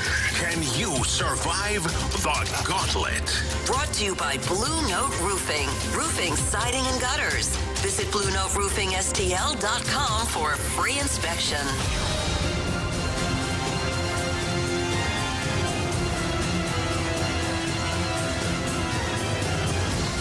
Welcome back to the Fast Lane. I'm Carey Davis, joined. Did I come in a little too hot there? No, not at all. Oh, okay. Sorry. That's all right. You kind of stared at me. I didn't want our show to interrupt your snack. Listen, you understand, like, when I'm driving, I still got to do the things that I normally do. I don't usually come back in time when Anthony is going on doing his thing. I don't ever know what's going on the next segment. That's a good point. Carey, it's time for the Gauntlet. Thank you for that. Okay, time for the Gauntlet. We have a returning contestant today. Matt, how you doing? Pretty good. How are you guys? We're doing well. How was your? I don't know when we were on last, so I don't know if it was pre-Christmas or I know it was Friday. before the New Year. Last Friday? Last Friday. I have no Christmas? idea either. I had to be after Christmas. Oh, well, Happy New Year, Matt. Happy New Year to you guys too. All right, you know how this goes. Who would you like to take on? You already beat me, so you can take on Marsh or you can take on Jamie Rivers. I'll take on Jamie. All right. Good luck, Matt. Jamie? Thanks, you too. Get out of here. All right. Jamie is heading to the cone of silence. Tell Marshy to spin that wheel. Spin that wheel. Now, you beat me in baseball. Are you looking for a particular category? I'm looking for not hockey. Not Jamie. hockey. Oh, well, Marsh, you want to tell him or you want me to tell him? I'll tell him. Okay. Matt, you got baseball again. There you go. Oh, wow. All right. All right, so Marshy is handing over the launch codes. We will get to it in a second. You know how this works. You answer it correctly without the options, you get 2 points. You answer it correctly with the options, you get 1 point. And if you answer incorrectly, you get 0 points. All right, you ready, Matt? Ready. Name the last team to defeat the Dodgers in the postseason.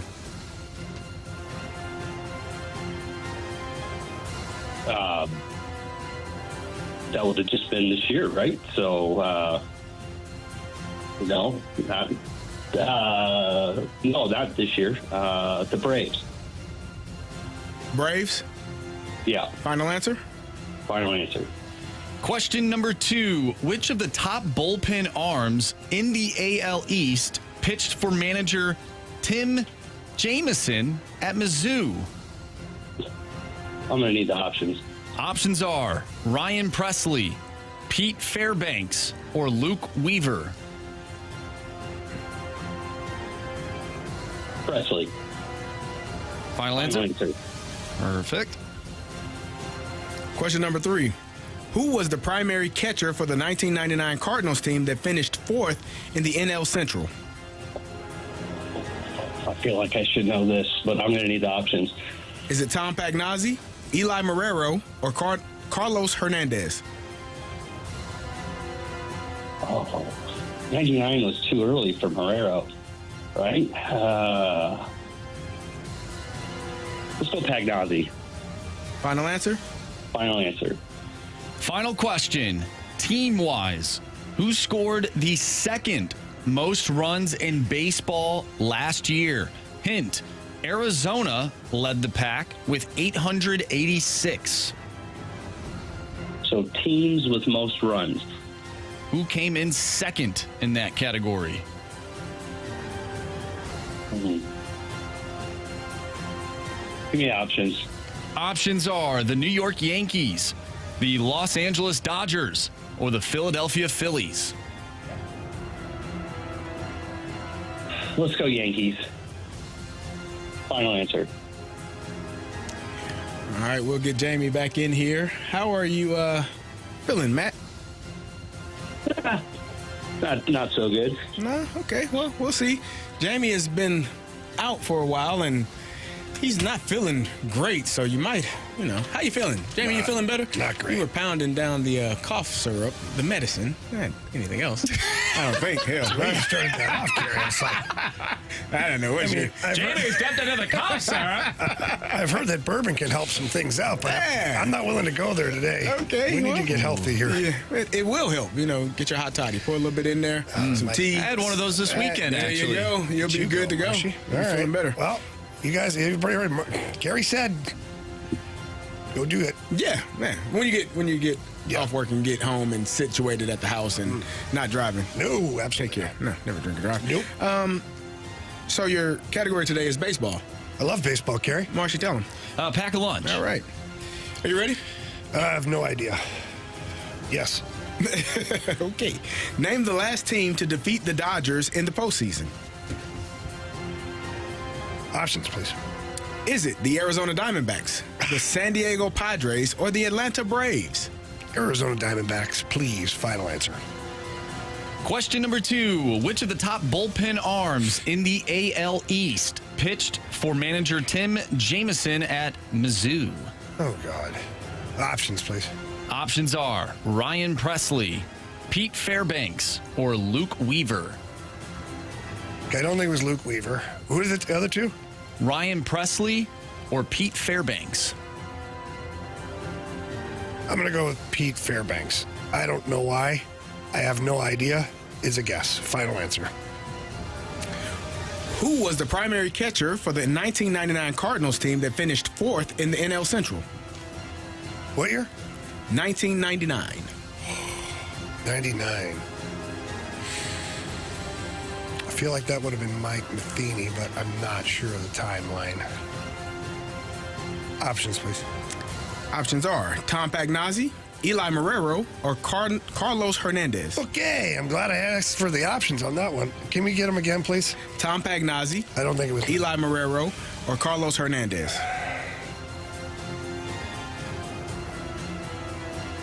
Okay. The B, final option. One of those days. Yeah, pretty much. My goodness. All right, final question. Yeah. Team-wise, who scored the second most runs in baseball last year? Hint, Arizona led the pack with 886. What? Okay, that really screws me up now. Would you like the options? No. I think I feel like I have to shoot my shot for this one. You know what? I'm gonna go with chalk here. What I think to be chalk, I'll go the LA Dodgers. Final answer. This is a rough one, guys. All right. Let's start there. Team-wise, who scored the second most runs in baseball last year? Hint, Arizona led the pack with 886. Matt, you took the options. You said Yankees. Jamie, you didn't take the options. You said Dodgers. Were they an option at least? Would you like to know the options? Sure. Yankees, Dodgers, Phillies. Okay. Marsh, correct answer is? Better know. You're going to feel great because it's the Los Angeles Dodgers. We'll just go up. Who was the primary catcher for the 1999 Cardinals team that finished fourth in the NL Central? With the options, Matt, you said Tom Pagnazzi. Also with the options, Jamie, you said Eli Marrero. Well, you actually said B. I couldn't even remember. The correct answer is... Yeah, it's B. Eli Marrero. Jamie has a 3-0 lead. Oh, wow. Sorry, Matt. Which of the top bullpen arms in the AL East pitched for manager Tim Jamison at Mizzou? With the options, Matt, you said Ryan Presley. Jamie, with the options, you said, I don't know, this is stabbing the dark. Pete Fairbanks. I've never heard of Pete Fairbanks, by the way. Marshy. Well, of course, it's Pete Fairbanks. Pete Fairbanks. Oh, God, yeah. Jamie leads 4-0. Oh, Matt, Final I apologize, question. buddy. Name the last team to defeat the Dodgers in the postseason. Jamie, you said... This one I know. Arizona Diamondbacks with the options. Matt, you said the Atlanta Braves without the options. The correct answer is? It is the Arizona Diamondbacks. Matt. You have chosen poorly. You lose today. Jamie got you 5-0 today, man. Matt. Good job. Good job beating me a couple of days ago. Good job in the gauntlet today against Jamie. Yeah, thanks. Appreciate it. Good job, Jamie. I'm so sorry. Way to ruin his new year, Jamie. What are you doing, Jamie? What about my new year? Thanks a lot, Matt. We appreciate you, man. Yeah, thanks. I don't think Matt's happy with us. No, I don't think so. He's like, oh, God. He's mad at me in particular. It's I guess it's frustrating. more frustrating when someone just guesses. Well, it's frustrating when you don't get any right either. That takes away from that's you. his fault. Well, Jamie, be nice. It's a new but year. he got We're gonna zero. start the well. Yes, he zero. did get 0. It's not easy to do. What do you want me to do? It's not hard to do. Even the guesses, if I got them wrong, I still win. I love it. You said B. I don't know who that is. I was like, Eli Monroe? No, it's Marrero. Eli Manning, yeah. Hall of So I was like, I didn't want to mispronounce it, so I was like, B. As Jamie Rivers, Andrew Marsh. Jamie is getting out of here. He's going to go home and take his cough syrup and his medicine and a hot toddy and have all the bourbon he can stand that keeps him.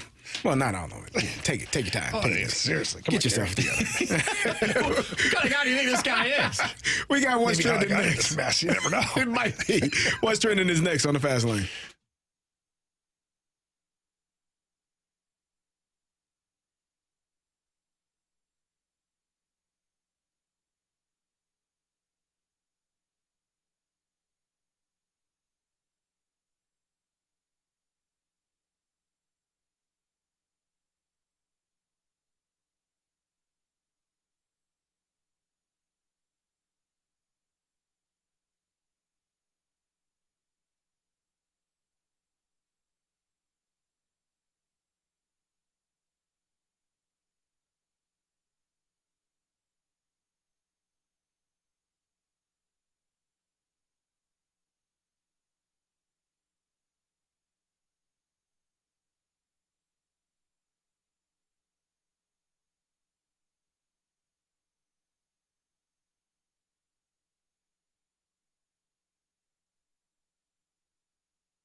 If you love sports betting and you like it to be nice and easy for you as the user, please go and download Circa Sports Illinois, the app.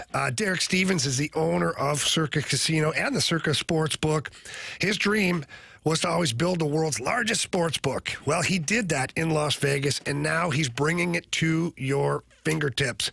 That's right. It's the old school Vegas betting the way it should be, and there's tight money lines out there. The best odds of any app. You can compare any app out there to Circa Sports Illinois, and you're going to get the best odds from Circa Sports Illinois. And there's no promos and things like that. They don't need the promos. The promo is in the price as well as the payout. Let's not forget as well that they've got all the player props, the parlays. So you've got great lines on all the futures bets, and there's no betting limits. So please get over there to the website. You can download it there, or you can find them in the App Store. And you don't want to miss out on all the action, so please download and bet like a pro with your Circa Sports Illinois app today and join in on all of the excitement. If you're someone you know may have a problem with gambling, call 1-800-GAMBLER or text ILGAMB to 833-234.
What's trending now in the world of sports? What in the wide world of sports is going on here? What's trending now is brought to you by Goodwill, creating opportunities and changing lives. Together, building a brighter future.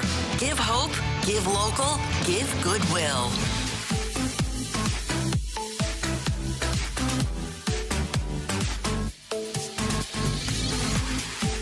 Welcome back to the Fast Lane here on 101 ESPN alongside Carey Davis. I'm Andrew Marsh, and it's time for What's Trending. Carey, I want to head to the Air Comfort Service text line because they read my mind. I know you've been itching to talk about your Illini today. From the 618 CD, what about the ILL, INI, and the Gamecocks?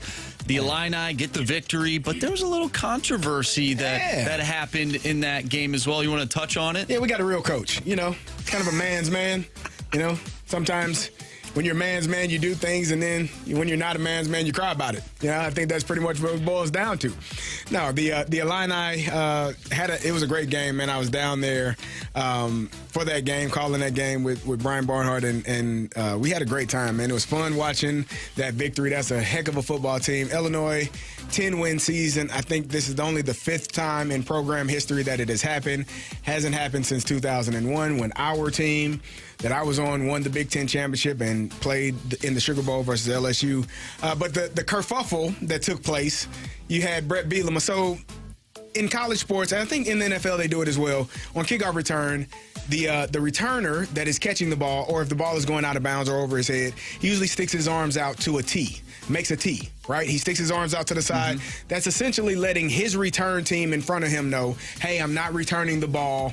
No need to block. Mm-hmm. It also kind of indicates for the kickoff team, we're not returning the football. So teams tend to slow down. It's kind of a, just being cautious of everybody, not allowing anyone to get hurt or take an unnecessary hit. Yeah, and then you see the other team they do their flyby. They all run. They run into the end zone. And it's just kind of a look. It just becomes a thing, right? And so South Carolina, the returner stuck his arms out in the T formation, signifying and indicating that I'm not returning the ball.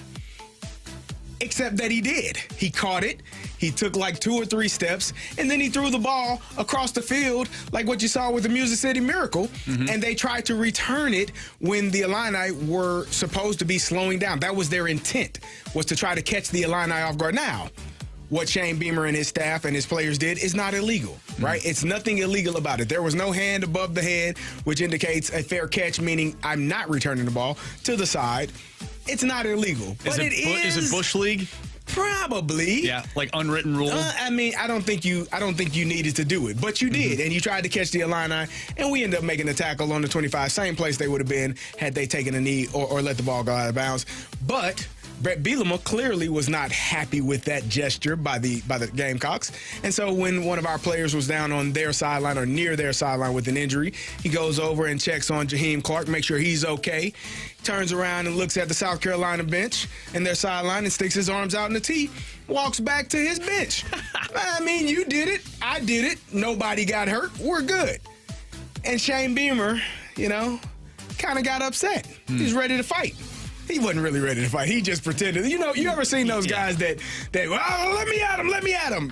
He didn't want to let it. He didn't want anyone to let him at him. Like Scrappy Doo. Yeah, come on, man. Yeah, so all in all, no harm, no foul. You made a gesture. We made a gesture. We won the game. You didn't. And, great job by the Illini. It is what it is. Mizzou picked up a victory, too, over Iowa. I did see a little bit of that. Yeah, that was a good game by the old Gotaga. Yeah. And that's not what you were referring to when you said the Music City The Music miracle. City, no. I mean, that's kind of it's kind of a miracle that they won that game. But no, really? I don't know. That's your inner Illini talking. It is. No, it was a good win by them. Actually, in that game, I will give a shout out to one of my teammates, one of my former high school and college teammates, Terrell Washington. His son plays for Iowa. He scored the opening touchdown for Iowa, Terrell Washington Jr. So salute to that young man. He's going to be a really good football player. I'm looking forward to watching him play. But it's cool when you get to see your friends' kids, excel in the field that we all excelled in and have fun. It was awesome to see that. So one game that I found interesting, and there was a lot of fans, talking, I'm sure, after the first week of the college football playoff when you had Indiana look terrible, you had SMU look terrible, Tennessee didn't really look that good either against Ohio State, but they're an SEC school, so you want to back the SEC if you're in the SEC. But Alabama, I'm sure they had fans like, these teams didn't deserve to be in the college football playoff, and then they went and lost to Michigan. Thoughts on old Bama losing? That was a terrible loss. And I've said this, that Michigan team stinks. Like, I know they ended up with an 8-5 record. I know they beat Ohio State, who potentially is looking like they are going to run the table and make it to the national championship game and be national champs. That's not a good Michigan team. That team had 190 yards of total offense. They cannot throw a forward pass in the year of our Lord of 2024 and now 2025. They can't throw the ball downfield. This is not 1933. Nobody, there are a few teams, but most teams aren't running the wishbone and the triple option. Michigan stinks in the passing game. They scored 19 points against a team that everyone has told me, well, they should have been in the college football playoffs. You know why they weren't? Because they stink. They lost to Oklahoma, they lost to Vanderbilt, and they lost to a Michigan team that has not been this bad since Rich Rodriguez was the head coach. That's my opinion on Michigan this year. 8-5 record. I get it. And people will say, well, they're 8-5. Okay, cool. But that's not a good football team. If you can't throw the ball in 2024, you probably shouldn't win many games. And they've started 3 different quarterbacks at Michigan and went back to the original guy that they started with. That's how bad they have been in the passing game. And Alabama lost to them.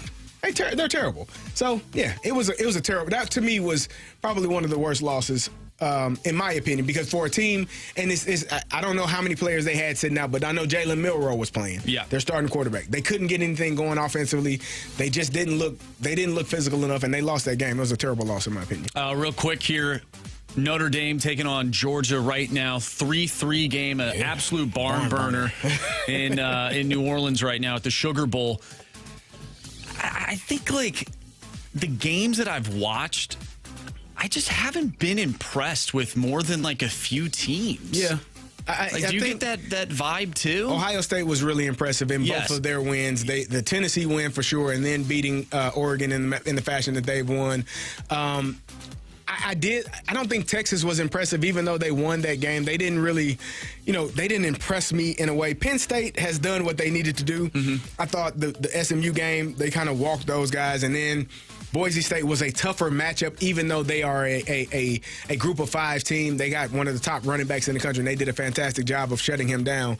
But all in all, I think right now, when you're looking at college football, it's one really good team that's playing, and that's Ohio State. And it's funny because, like I said, they lost to a Michigan team a few weeks ago, and people wanted to fire Ryan Day on the spot, even though they had a chance to make it to the college football playoffs and do what they're doing now. And maybe they needed to lose because you would rather have that stinker in the regular season. Now it's against your biggest rival, and that's a tough one, but you'd rather have that happen in the regular season than in the college football playoff. Right. So when you lose a game like that, then you go back to the drawing board, readjust. What do we need to figure out?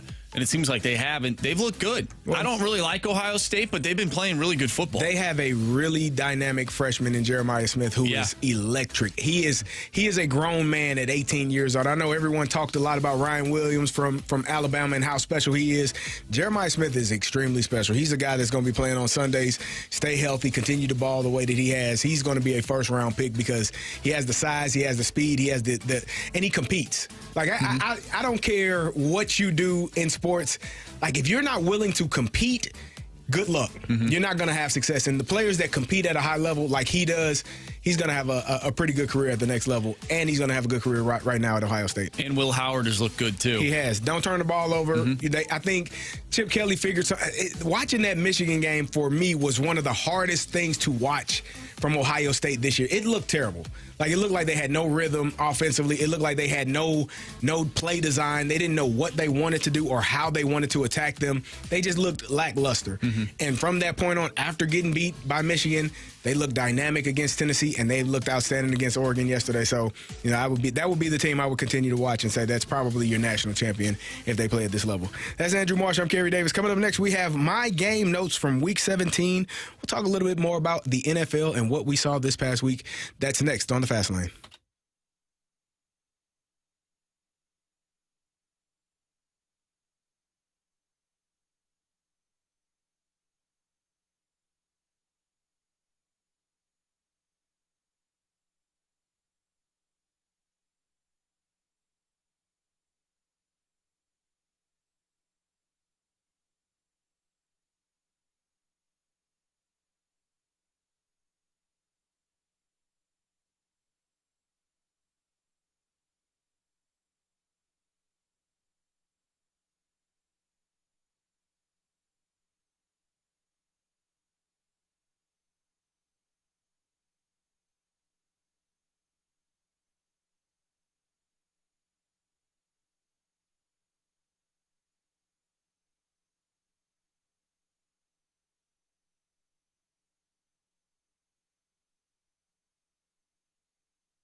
101 ESPN Sports Center. I'm Andrew Marsh. It's time for a Sports Center update driven by Johnny Londoff Chevrolet and Johnny Londoff Autoplex. The Blues win 6-2 over the Chicago Blackhawks in the Winter Classic at Wrigley Field on New Year's Eve. They'll take on the Ottawa Senators tomorrow. Pregame starts at 6. Puck drop is at 7. We talked earlier today with Chris Kerber. If you missed that interview, make sure you go to 101ESPN.com or check out the free Dobbs Tire and Auto 101 ESPN mobile app. Just head to the podcast page and you'll find all of our interviews and full shows there. And it's all brought to you by the Schaefer Door Company. Right now, Notre Dame and Georgia are all knotted up at 3 late in the second quarter as Notre Dame is looking to take a 6-3 lead into the half. We'll continue giving you updates on the Sugar Bowl, but coming up next, we're going to get into Carey's NFL Week 17 game notes. I'm Andrew Marsh, and the Sports Center update is brought to you by, or driven by, Johnny Londoff Chevrolet and Johnny Londoff Autoplex. See them at londoff.com. Chevy, together we drive. Are you kidding me?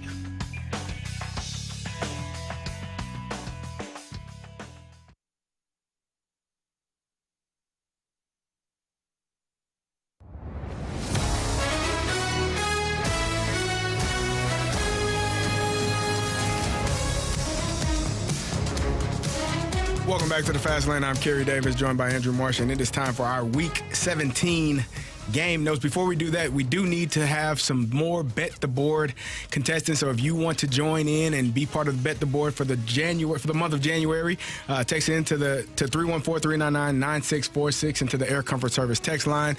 Text BTB or Bet the Board, and maybe Marshy will pick you. You can get paired up with myself, Jamie Rivers, Andrew Marsh, or Anthony Stalter. I almost forgot his name because I haven't seen him in so long. Or Anthony Stalter. Text in BTB, and we will see if Marshy picks you. Marshy, you won Bet the Board for the month of December. Congratulations. Thank you. Yeah, that's the second time that I won back-to-back months. So good job. I don't know the last time I won. Yeah, it'll be another 6. It'll be another 6 months or so until I get a victory. Sure it will be. Our Week 17 game notes. What I took away from my first note was the NFL draft order. And I'm always intrigued by that because going into this past weekend, you had the Giants and you had the Raiders atop of that list as teams that could be potentially 1 or 2, the number 1 or number 2 picks, right? 2 teams that are in need of a quarterback. And I find it so interesting because what did their quarterbacks do? They went and had a game. Aiden O'Connell had a game. Drew Lock threw for 4 touchdowns and 300-plus yards. He's saying, no way are you going to draft a guy. I'm here. You got me. And I always find that interesting because, you hear people say, well, they're tanking. They're tanking. Players don't tank. There's not a quarterback in this league that is intentionally going to lose a game or try to lose a game so that someone else can take their job. And that goes for every other position because the worse you are, the more the team needs. They're looking to replace you. So when I hear people say, oh, that team is tanking, ownership might want to tank. Ownership might want the first overall pick so that the Giants can go draft Shedeur Sanders. I'm sure that they would love it. But the players on that field are like, yeah, hell no. I got a job to do. I'm going to win as much as I can, and I'm not letting someone replace me because I'm going to stink. I found it funny that Shedeur had those New York Giant cleats and then proceeded to play like a New York football Giant in his bowl game. Shedeur had, I was watching that game, and I was like, please get him out. Just get him out. I understand what Deion was doing. I understand that they had the insurance policy. I understand that it's about fighting and not giving up on your team. But you got bigger fish to fry if you're Shedeur Sanders and you're Travis Hunter. I was just happy they both got out of that game clean. The Colorado Buffaloes, they got to upgrade on the offensive line to keep him protected. And if New York does draft him, we'll see if New York is able to keep him protected, if he's able to stay upright and get the ball down. He got a great receiver in Malik Neighbors. They got some guys that they can do some things with, but I don't know what that draft – I don't know how the draft is going to go now because you got the Titans there. Are they looking for a quarterback? They've drafted a few in years past. Are they going to go back to the well and try to find another one? Is that what they do? Or, are teams going to try to jump in front of these teams? The Patriots don't need a quarterback. They just drafted theirs. The Jaguars don't need a quarterback. They got theirs. There are the Browns, do they need a quarterback? Maybe. maybe Deshaun Watson just restructured his deal. Like, is he and he's probably coming back. So I don't know. It's going to be interesting to see how it all plays out for the draft order and how this last week finishes out. Yeah, Shedeur Sanders, you can't take a 30-yard loss from that sack. That was bad. That was bad. You know, throw the ball away. It's okay. That'll happen if you play for the Giants. It could happen if you play for the Giants. My second takeaway from the weekend or from this week of football, and Marshy, I owe you an apology, man. Thank you. I owe you an apology because the Vikings might be real, man. Like, I have fought this. Nah, you still don't believe. You said might. You said might. I said might. Justin Jefferson is real. Right? The defense is real. Sam Darnold has been real. My fear, and because I love you so much, Marshy, I hate to see you heartbroken. My fear is they get the number 1 seed. They beat the Detroit Lions this weekend. They get the number 1 seed, and then in the playoffs, the real Sam Darnold stands up. Yeah, it's been in the back of my mind too. But I'd be lying. I would also be lying if I didn't say that this has been a great season for Minnesota. No one expected this, right? You drafted J.J. McCarthy. You thought that he was going to be, and Anthony and I both thought, well, how the hell they drafted J.J. McCarthy? He's not the answer. And Sam Darnold steps in. And now you put yourself in a position where you probably should be bringing Sam Darnold back. And you cannot, you will fracture the locker room, in my opinion. You win the number 1 seed, or even if you don't, you go 14-3, and you make the playoffs because they're obviously already in, and you have this great season, and then you say, yeah, thanks for all you've done. We'll see you later. We're gonna go with the rookie quarterback, and then it's not as good. Like that's a bad look for an organization, and I don't think that they would do that. So is giving, $40 to $50 million to a guy that's done it for 1 year, and you talk about fracturing a locker room. You might not have to fracture it because some of the guys that you would like to bring back won't be on your team next year because you're giving all this money to Sam Darnold. And my thought process is, if you can do it with Sam Darnold, why can't you do it with J.J. McCarthy? It's a different level. Sam Darnold didn't get to this level until he's been through the fire and seen things. That's fair. J.J. hasn't seen anything. That's fair. Like, to this level. It's so different playing at the collegiate level than playing at the NFL level. People are moving faster. Coverages are disguised better. People are in places that we talked about it. Sam Darnold said he was seeing ghosts. And I get it. People he's scared. No, he just was seeing extra people out there that weren't there. Because when you're younger, it's going so fast that it's not the same. So I think it would be a terrible decision to move on from Sam Darnold. If you want to do it, just give him a franchise tag. Well, that's what I'm thinking. Do the Kirk Cousins route. Go the Kirk Cousins route. Let JJ be his backup. Let him learn the game. Have him some spot opportunities. If there's an injury or you're up in a game or down in a game, give him some opportunities there. But you can't move on from Sam Darnold right now, in my opinion. I think it depends on what they do. Like, if they let's say they win the Super Bowl, then you really can't do it. Well, see, I look at it differently. If they win the Super Bowl, I'm like, all right, like, you did your job and we got this Super Bowl, like, in a year that you didn't really think you're going to do anything. Like, Marshy, now it's time to move on. Cutthroat. They haven't won a Super Bowl, Carey. It's hard to win multiple Super Bowls in a row. And you're going to win it and get rid of the guy that led you to the Super Bowl? I get it. I'm thinking about the rest of the team, though. If you give him that type of money, and what if he reverts back to the old Sam Darnold? You give him that type of money, and then all of a sudden you can't bring back guys on your defense that have really helped you win games. And what if you don't pay him and J.J. McCarthy stinks? You know what? That is a decision that is not up to me, and we luckily don't have to make that decision. Well, so I don't honestly, I don't know what they do. I think it really depends on how they do in the playoffs. Like, if he like you said, if he has a stinker in the playoffs, then maybe they move on. Yeah. But if they do win the Super Bowl, I don't know. I'm just happy. I'm just going along. I'm just rolling with it right now. I think they give him a chance. My last takeaway was, we've talked about this player, Shaky Bakey, man.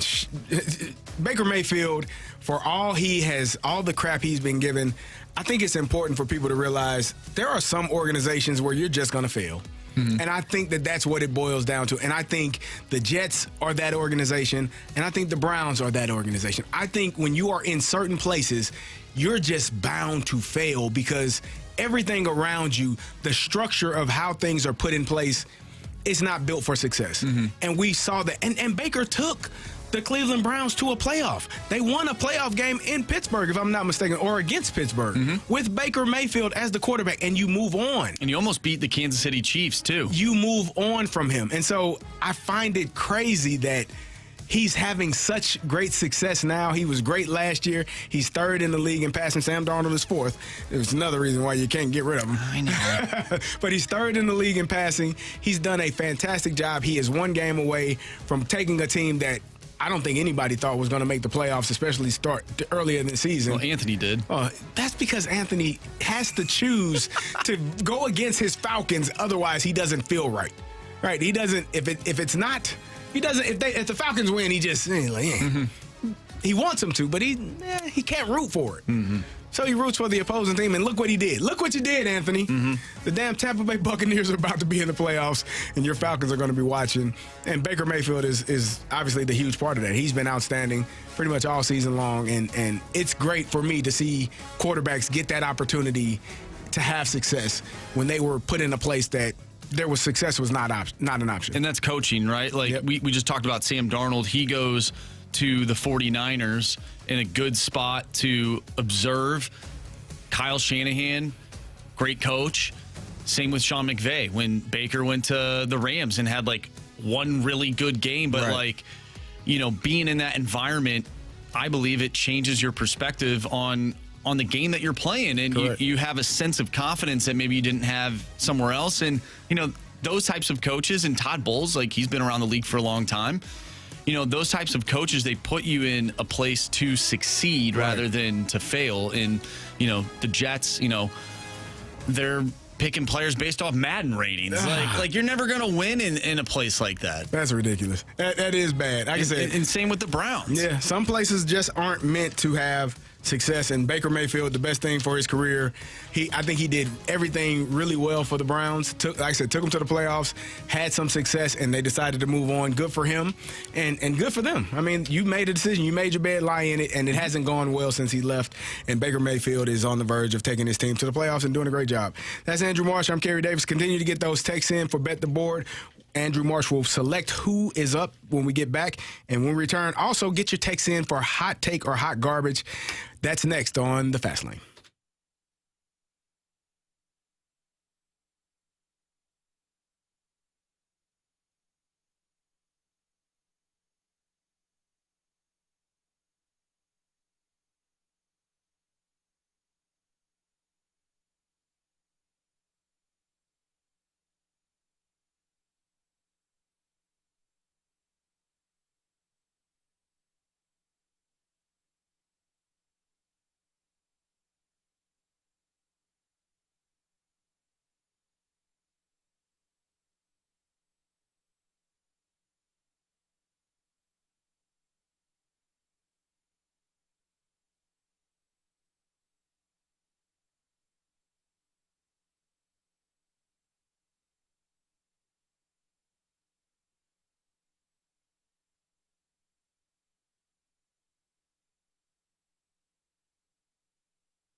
Boom! Hot take.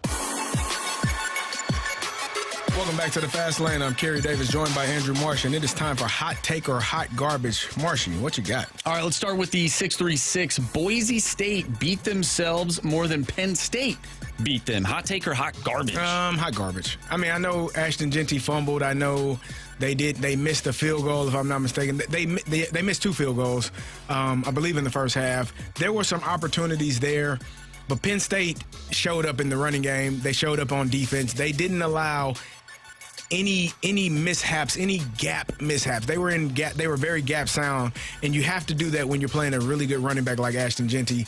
You can't allow for people to not be in the right place. You saw that on one long run that Genty had where he broke for, I think, 30 or 35 yards. They just weren't in the right gaps, but for the majority of the night, they were everywhere they needed to be, and they did a great job of it all night long. They ran the ball to the tune of 216 yards. Katron Allen had 134 yards. Like, they played the game the best way that they could. They didn't have to throw the ball in terms of yardage a lot. And Matson had 3 interceptions. So you turn the ball over too many times. I think it was more of what Penn State did, because when they didn't allow Ashton Genty to go off, it changes the entire script for Boise State. It changes how they go about their business, and it makes life a little bit harder on them. You don't want the quarterback having to throw 35 times when you got a running back like Ashton Genty, who you expect to lean on and run the ball in the way they have all season long. After that game against Penn State, did you see maybe why he did not win the Heisman? Yeah, I don't think it was him, though. I know people will look at it, oh, man, he's not great. I think you saw some runs there, especially like the power through the hole, the ability to run through arm tackles, the ability to break tackles. You saw some really good things from Ashton Genty. The mismatch is up front. Like, they just were unable to manhandle Penn State defensive line and front seven in the way that they have pretty much all season long. And Penn State, to their credit, they got after the run game. They were where they needed to be. There were no mishaps except for that long run that they gave up. There were no mistakes on their side. They played at a high level the entire game and did a great job. So Ashton Genty is still a first-round running back, in my opinion. He's still a guy that's going to be an impact player on a team at the next level. It just wasn't his day yesterday or 2 days ago. From the 618, hot take or hot garbage, college football missed out on a bragging rights bowl game between Illinois and Missouri. Probably. I mean, there was an opportunity there, but South Carolina was the better team based on, I think, rankings and stats, and Illinois was the better team, so they played in that game. I didn't have an issue with it. I think Illinois and Mizzou start playing again in their series in 2026. If I'm not mistaken. The only bad part about it for me is it's going to be a home and home. It's not going to be at the Dome like it was in the early 2000s when I played in that series. We lost every game. I get it. You don't have to text me and remind me. We didn't win one, but times have changed, damn it, and we will. But nah, I mean, I like the matchup against South Carolina. I thought it was a great game, and I'm sure, in the Music City Bowl or wherever Mizzou played, they enjoyed it too, Wasn't Florida. But not everybody can go to Florida, Michigan was in Florida. They lost to Alabama was in Florida. They lost to a Big Ten team, Good teams get to go. My guy that does the radio with me, Brian Barnhart, he does the play-by-play. He mentioned during the season, the more games you win, the further south you get to go. And that's what Illinois was trying to do. Just keep going further south. And we got down to Florida, and Mizzou had to stop in Tennessee. But, it happens, Marshy. No love lost there. Hot take or hot garbage coming from Grant Francis fan club. The Blues struggled on special teams are a clear sign that the team doesn't have an elite forward. Well, they scored 2 goals in the Winter Classic, correct? Mm-hmm. They were 2 for 3, if I'm not mistaken, on power play opportunities. I think they are still gelling. Like, I think they are still. So I would say hot garbage. Well, I'm going to say hot garbage just based off of the last game that they played in, right? You score twice on 3 opportunities on the power play. Maybe they're figuring some things out. They've kind of shuffled some people around. because Jamie was talking about Cam Fowler being on the power play, being the point man. Like, they've done some things. They're trying to figure it out. And I think they did that. They've done it all season, like trying to figure out the right group to put pucks on the net. I think it's just shooting the puck. Yeah, I think it's a little bit of like both. I think you could say like having another elite forward would be spectacular. It would be awesome. I think, but I don't know if that's the whole special teams issue. Do you think that's part of it? Or is it just guys not shooting when the opportunity presents itself? I think there's a little bit of that. I think it's just a combination of different things. I really like Dylan Holloway being on that right side because we've seen, over the course of the past couple of weeks, him releasing that one-timer, and he scored a few times doing so. So I really like that. Obviously, Cam Fowler quarterbacking that power play, it just changes some things. And, confidence really is a huge part of that too. Once you get one, you're like, oh man, okay, like this is the recipe. Then you get another one, and so I think it's a combination of a lot of different things. But for the hot take or hot garbage, I would say hot take. Okay. I would say hot. I mean, can't go wrong with having another good forward on your elite forward. team. Yes, if you can get one of those, please and thank you, as quickly as possible. All right, let's go to. Well, I just had it, Carey. It shuffles around. It gets frustrating when you lose the text messages as they come in. All right. Well, one of them was from the Air Comfort Service text line. Hot take or hot garbage, the seeding for the college football playoff. Do you think they need to get rid of the byes? Because we saw Boise State and Arizona State. Now, Arizona State's game was a little bit better than some of the other teams that people were, suspect on. Yeah. But do you think they need to get rid of the byes for those certain teams? No, I think you earn the right to have a bye. We were talking about it with the Vikings and the Lions. Like, you earn the right to be able to have a week off. Like, football is a tough sport, man. And if you can play well enough and have enough success during the season, during the regular season, and put yourself in a position to get a week off, like, that's what you fight for all season long. And I think, obviously Boise State, I think it wouldn't have mattered had they played 2 weeks ago or 2 weeks from now. Penn State was the more dominant team. It didn't matter about that, but it's just you earn the right. Ashton Jeanty even mentioned it. He felt the freshest he's felt probably since the beginning of the season, having 2 to 3 weeks off. So, no, I love the bye weeks. I think it's important for players to have that, and we all look forward to it if you can get it. That's Andrew Marsh. I'm Kerry Davis. Coming up next, we got our Sports Six-Pack. Text in your questions to the Air Comfort Service text line, 314-399-9646. Sports Six-Pack is next on 101 ESPN.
time for the Fast Lane to answer your sports questions. I want to ask you a bunch of questions. I want to have them answered immediately. Asking me all these weird questions. Answer the question. Answer the question. Answer me! The Sports Six-Pack is now.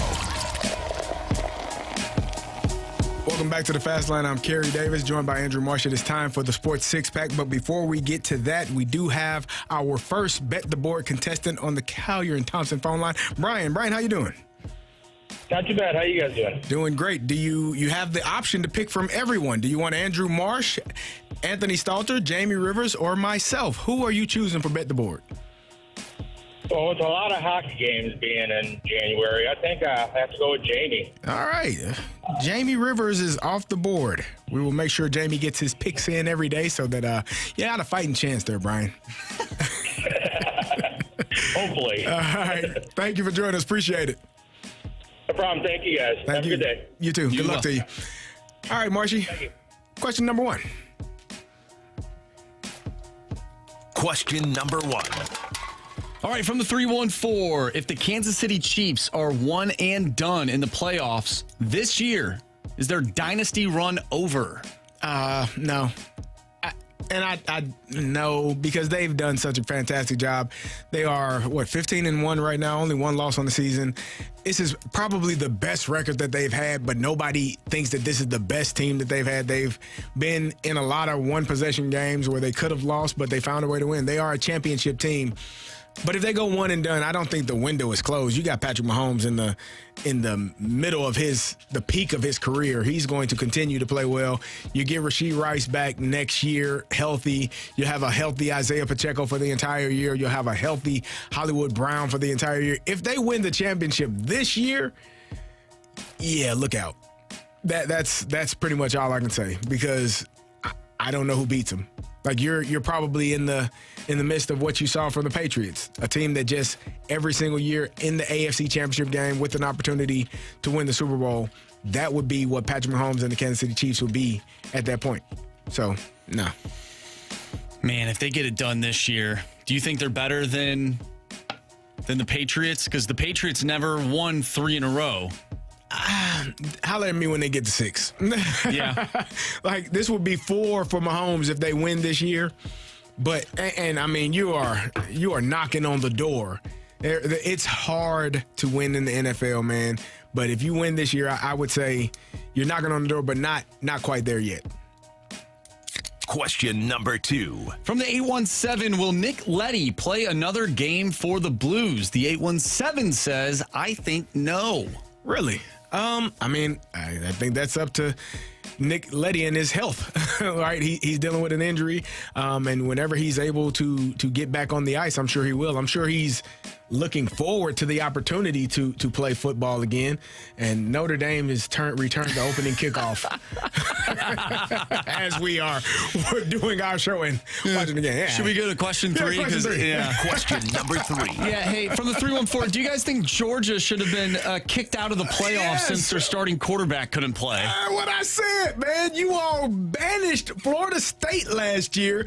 Your reasoning was, well, they don't have their starting quarterback. There's no way they're going to win the championship. 4 teams. Florida State was outstanding all year, and you put them out of the playoffs. And here we are watching a Georgia team that can't move the dang on ball. Why, Marshy? Because their starting quarterback ain't playing. Amazing how that works. Crazy. Yeah. I love this. You love it. You know what I love most about it, Marshy? I mean, here's the thing. We all love being right? We enjoy when our takes are correct. We make a lot of takes every single day. And some of them hit and some of them don't. People text in, Carey, you're a SEC hater. You know what I am? I love football. And I can tell you when a team isn't that good. And just because a team is in a certain conference does not mean that they are good. It just means they're in a certain conference. And the only reason that certain conference has been regarded as such a great conference is because of one man, Nick Saban. He ain't there no more. And so you probably ain't the lead team in the conference, the lead dogs in football, because that one man decided to step away. Had that one man coached at Arizona State, you know what they probably would have been? The Pac-12 probably would have been the best conference in football. Had that one man coached at SMU, the ACC might have been the best conference in football. That's how it works, damn it. It ain't about the conference. It's one man. He was outstanding. And now he's gone. The entire conference stinks. Hats off to you, SEC. Damn, watching this damn football. Whew, it's ridiculous.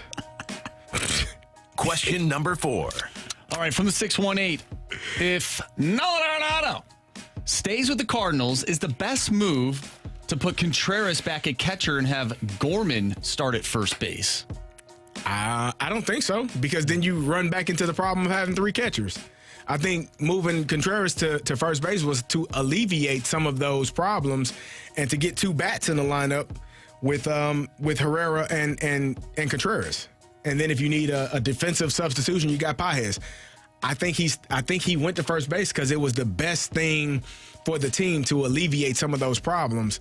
I don't think that they planned on having Nolan Arenado on this roster, and that does kind of skew things just a little bit, because now where does Nolan Gorman play? Mm-hmm. And if he's playing at second base, well, where does Lars Nootbaar play? Is he the odd man out now? Because he's not going to play center field, because I think you got 2 really good center fielders, and you have Brendan Donovan, who's more than likely who has earned the right to play every day. I don't care where he plays. He's earned that right to play every day. So who's the odd man out now because of the inability to move on from Nolan Arenado? It's tough. They're going to have to figure it out, though. Yep. That's what you get paid for. You pay me, I figure it out. Marshy, I would find. I know you. Listen, you've been writing down different lineups and all the good stuff. It'd be done. It'd be done. So what would you do? Nah, trade him. I figure out where he wants to go. Though. Nah, where you. So here's the thing: in situations like this, you have to put pride aside. You have to put ego aside. You have to put the bravado of you ask the man, what does he want? Where do you want to go?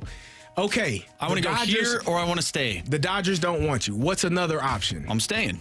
Well, then we'll play you, because what else can you do? Are you going to not play him and pay him? No, he'll play. He's going to play. There you go.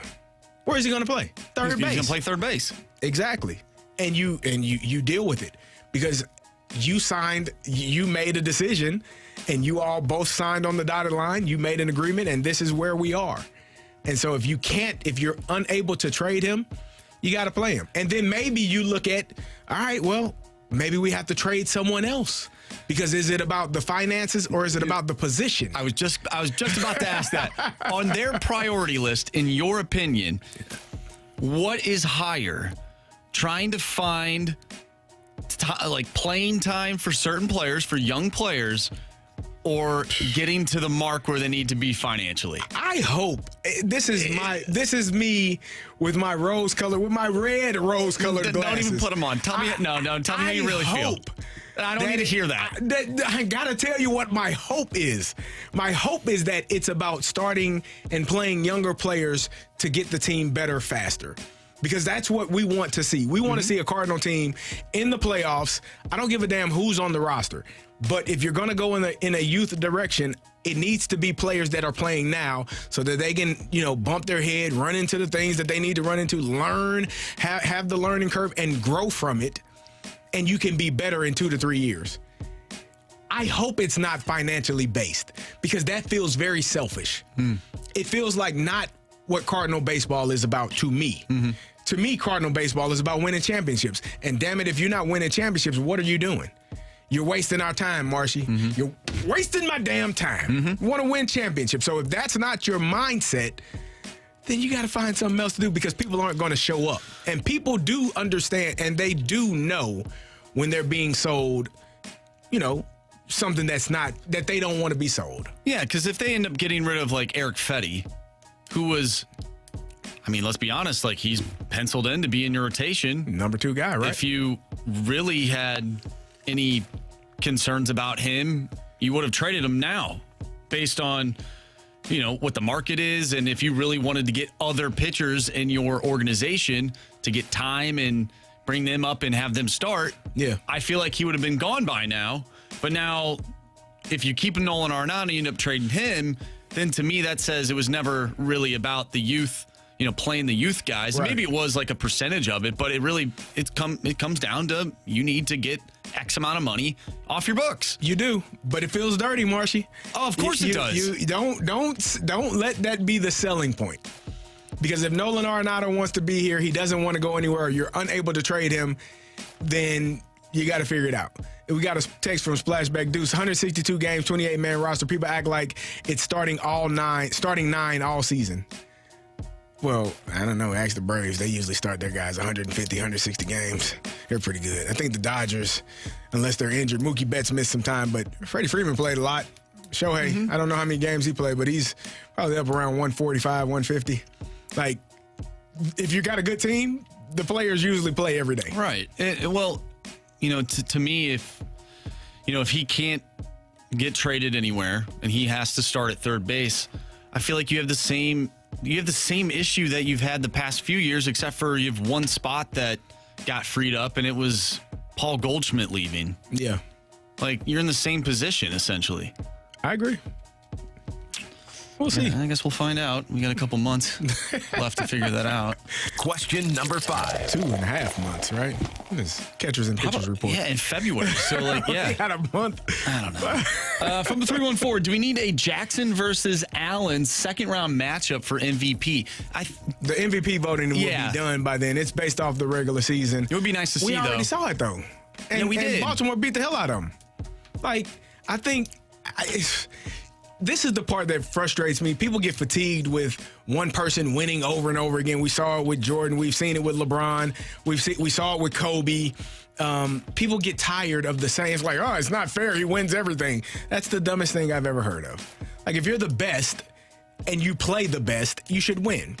And right now, I was looking at it earlier, Lamar Jackson is ahead of Josh Allen in passing yards. He's ahead of him in touchdowns. He's ahead of him in completion percentage. He's ahead of him in yards per pass, per attempt. Like, he's ahead of him in all of those categories. Josh Allen has more rushing touchdowns than Lamar, but I think Lamar still is ahead of him in rushing yards. And less turnovers. So now you can say, well, Stephon Diggs left, Gabe Davis left, and he still had a fantastic, and he has. Doesn't mean he's played better. Lamar Jackson has been outstanding all season long. He does not play cornerback for the Baltimore Ravens. He has no control over what they were unable to do in the secondary.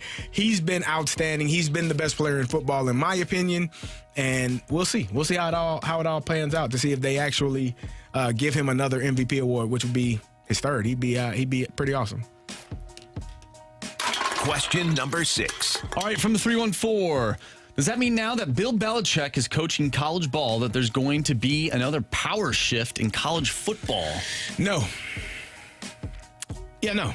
I don't think Bill Belichick, we were talking about this when he got hired, and for me, it's going to be difficult, man. I think it's going to be really difficult for Bill Belichick to survive in the landscape of college football the way that it stands now. Like, this is a man that did not let his players use social media. He did not want them to be involved in those things. It was about football. When you're in that building, that's what you were focused on.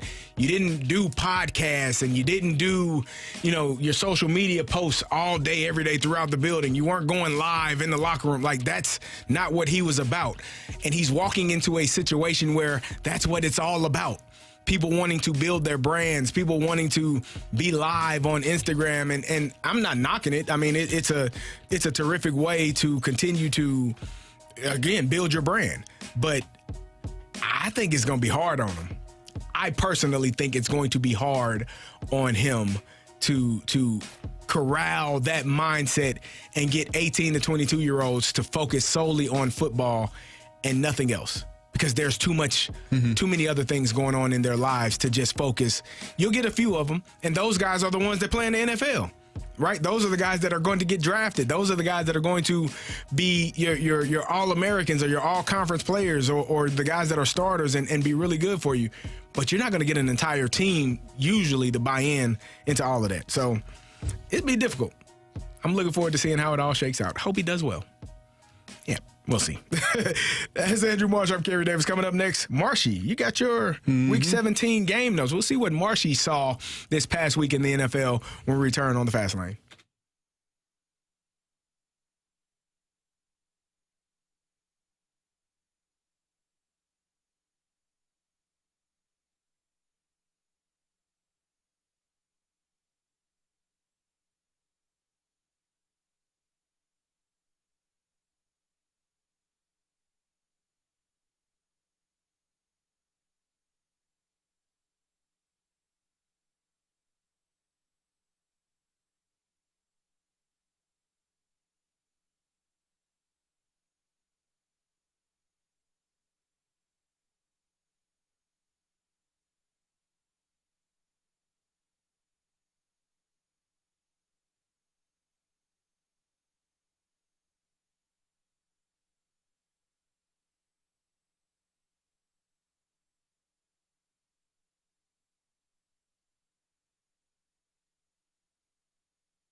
Welcome back to the Fast Lane. I'm Kerry Davis, joined by Andrew Marsh. We have Marshy's Week 17 game notes, but before we do that, we have Nick, who has joined us for Bet the Board. Nick, how you doing? Good. How are you guys? Doing wonderful. So you get a chance to pick from myself, Andrew Marsh, or Anthony Stalter. Jamie Rivers is already off the board. Who you going with? Yeah, I got to go with the winner, so I think Anthony's out, and I can't go with no Steelers fan. Oh. So I'm going to have to go with Marshy. Yeah. Nick. Nick, I hope you all lose. We got a Ravens fan on the line. Hey, we're gonna cruise Marshy. It's all good. I love it. Nick, that's not a bad pick. Marsh has been he's been rolling. He obviously won the final month of 2024. So, good luck to you all. I wish you the best. Easy peasy, boys. Have a good one. All right, Thanks, brother. Nick. Have a good one. See ya. All right, just me and Anthony left for Bet the Board. Make sure you get those texts in. Marshy is going to pick someone to pick me or Anthony. That's coming up in the next 30 minutes. So we'll see who gets chosen next. Marshy, your game notes, go. Yes, so I want to talk about Saquon Barkley. Big season. So, big week. And now he has an opportunity to break a single season record, but he will not be playing. I wanted to get your thoughts on the decision to sit Saquon Barkley for this final game. I don't have a problem with it. I think, 2,000 yards is the number. That's a number that is hard to get to. He reached that number in his last game, and it's more risk than reward. If he goes out there, gets tackled wrong, gets injured, you're probably not. I don't think they can have. I think they're locked in at the number 2 seed right now, so you're going to be playing next weekend. Mm-hmm. So essentially, this is going to be his bye week, and I'm sure a lot of those guys. You get Jalen Hurts to hopefully get healthy as well. You get some guys to get back and be back in the fold of things, and so I'm not bothered by it because for me, winning a championship supersedes an all-time rushing record. So I don't have a problem with it. My second note is the Rams. Like, what version of the Rams are we going to see in the playoffs? And I don't believe they have. Maybe they have clinched a playoff spot. They are. They have clinched the NFC West, so they will have a home game. And it's amazing that they were able to. Just the collapse of Arizona, the collapse of Seattle, the collapse of the injuries that San Fran dealt with all season long. The Rams just got healthy.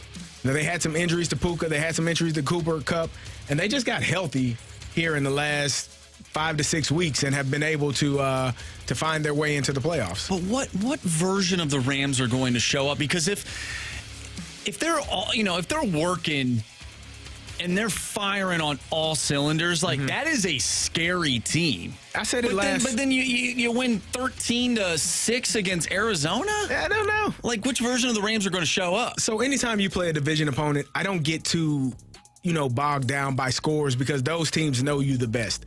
They play you twice a year, every year. They know what you do well. They know what you don't do well. They know how to attack you. And there's a level of comfort when you play a team over and over and over again. It's not just so much as the plays. You know the players. You know which player. Some people in the media may say, oh, he's a dog, he's a guy. And you're like, this dude stinks. He's not good.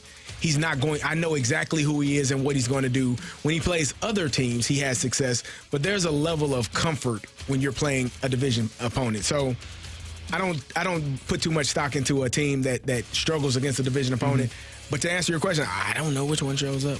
I mean, right now they would be playing the Washington Commanders at home. And we talked about Jaden Daniels and how electric he's been all season long. I don't know if that's going to change if Green Bay can jump ahead of Washington depending on this final week.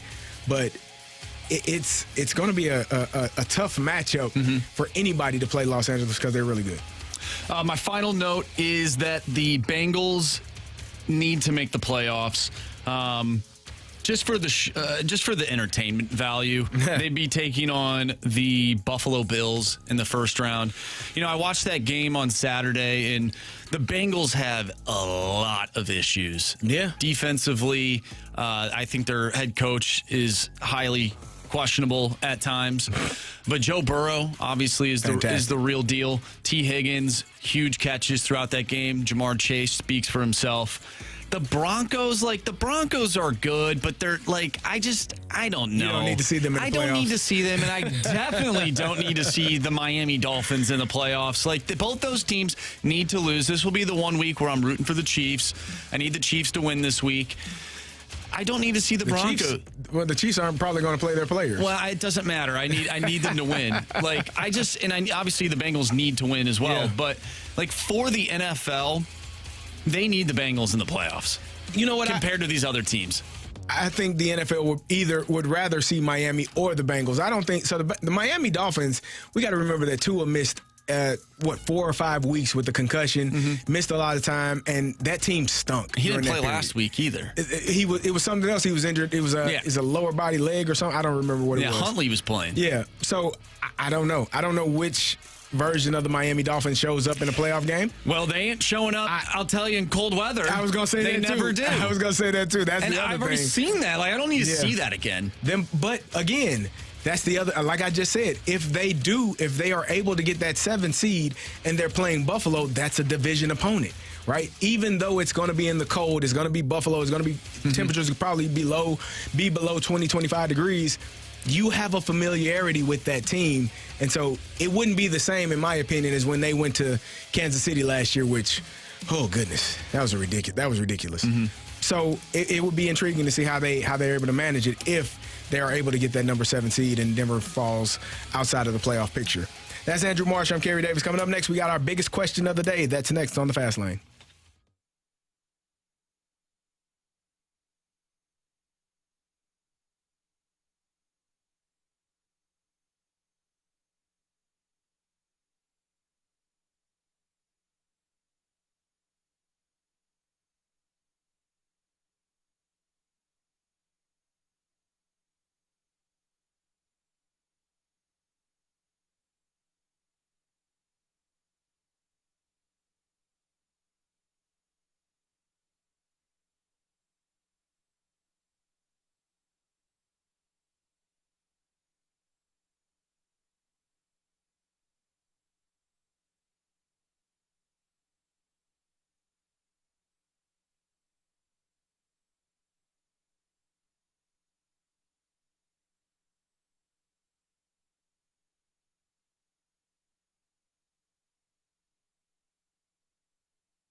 101 ESPN Sports Center.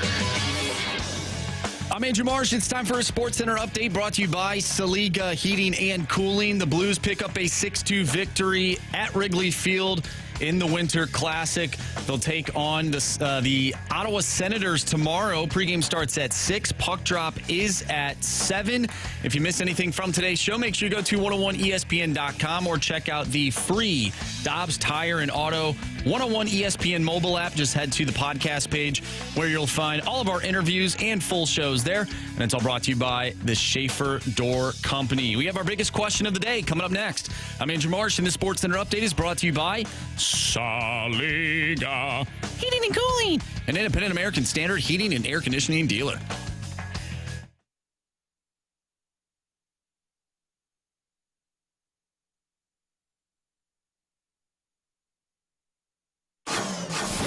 It's time for the Fast Lane's biggest question of the day. Welcome back to the Fast Lane. I'm Carey Davis, joined by Andrew Marsh. And before we get to the biggest question of the day, we have Kynan on the line with us for Bet the Board. Kynan, how you doing? Pretty good. How are you? Doing wonderful. You have a choice between myself and Anthony Stalter left for Bet the Board. Who you going with? Let's go with Stalter. Okay. All right. Stalter will be back. I don't know when he'll be back, but he'll be back and he'll get his Bet the Board I think on Monday. Bet the Board pick in, and you will be paired with him for the month of January. Happy New Year. Congrats and good luck to you. Thanks. All right, Marshy, biggest question of the day. All right, so earlier in the show, we were talking about Cam Fowler. He played his 1,000th game in the Winter Classic, scored 2 goals. And one of the, the things that we brought up was just how, great of a person he is, not only on the ice, and he's been fantastic for the Blues so far, but off the ice. It seems like the team is really, bringing him in and galvanize, like he's obviously I'm not in the locker room, but it seems like from what I've seen on social media and these videos that like he's really galvanized the troops in a certain way. Was there ever a player when you were playing that came in, whether it was a trade or free agency, that sort of just changed the tune of the locker room for the better?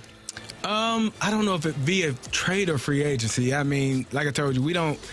It's hard if it's a draft. It's hard for a rookie to do that. It's kind of difficult. I think Ryan Clark did that. I think he got there in 06 and he wasn't starting initially. He didn't start starting until 07, but he was a guy that kind of helped with that on that defensive back end, did a great job. But I think most of the leaders that we have, like it's hard in Pittsburgh for someone to come in and kind of, I guess, supersede the leadership that was already there. Yeah. Like a guy like James Ferrier was our captain. Potsy was the one that everyone leaned on and spoke to and looked to. He was the starting middle linebacker, and that was the person that you leaned on. And so we didn't have many people that came in terms of like the overall team and being a leader. Now, you probably would come in and be a leader in your position group, but for us, it was just kind of difficult for guys to fill that void because there wasn't a void there. We had great leadership throughout the entire organization. In football, there's different position groups. Is there typically like one guy for the entire team that sort of gets everybody going, or is it more like spread out because of there's different position groups? Well, you have like your leaders in each position group. So you got whoever is the leader of the tight ends, and it might not always be the starter. You know, Heath was our starting tight end. I think he would probably be the leader in that group. But then you have offensive linemen, you got defensive line, linebackers, DBs, running backs. So it might not always be the person in your room that is the star of that room, but it might be the guy that everybody just kind of leans to and looks to. You know, for the defensive line, Anthony Smith was one of our guys. He just was one of the guys that did a great job. So and for me, it's always how you go about your business. and making sure that you take care of it and do everything that you need to do. Sorry, Aaron Smith. I said Anthony Smith. Aaron Smith, excuse me. Smith. You had Anthony Stalter on your mind. Anthony Stalter and Anthony, a couple of Anthonys. But Aaron Smith was one of the guys that in that D-line room that did a great job of making sure that everybody was where they needed to be. So, it just depends on the player, on the position, how comfortable they are, being in a leadership role. But it's not always the star player that leads the team. But for us, we did have our position group leaders, but the main leader of our team was James Ferrier. Like I said, he's the guy that played middle linebacker for, I think, 14 or 15 years in the NFL. Played a lot of football and just was outstanding. Great man, great teammate, great football player. And you had something, you went to him, you talked to him, and he usually got you together. Because I was thinking, like, Ray Lewis for the Baltimore Ravens was probably that guy, like that emotional leader, and you saw that. Ed Reed probably Ed as Reed, well. like those veteran guys that are very emotional, they play emotional. Right. But,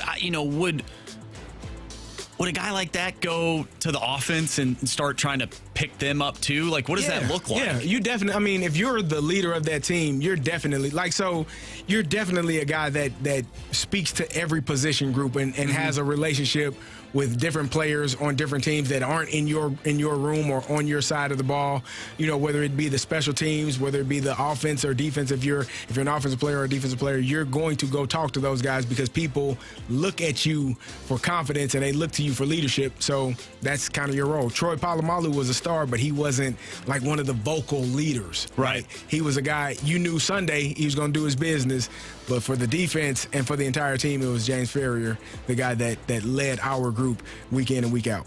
That's Andrew Marsh. I'm Kerry Davis. Coming up, we got Bet the Board, 3 stars of the day. We got one more Bet the Board contestant. He's stuck with me, or he or she is stuck with me. And we got criticisms and compliments. That's next when we return on the Fast Lane.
Welcome back to the Fast Lane. I'm Kerry Davis, joined by Andrew Marshy. We have Scott on the line, our final Bet the Board contestant. Scott, you're stuck with me. I don't know if that's good or bad, but nobody chose me, so you and I are paired up for the month of January.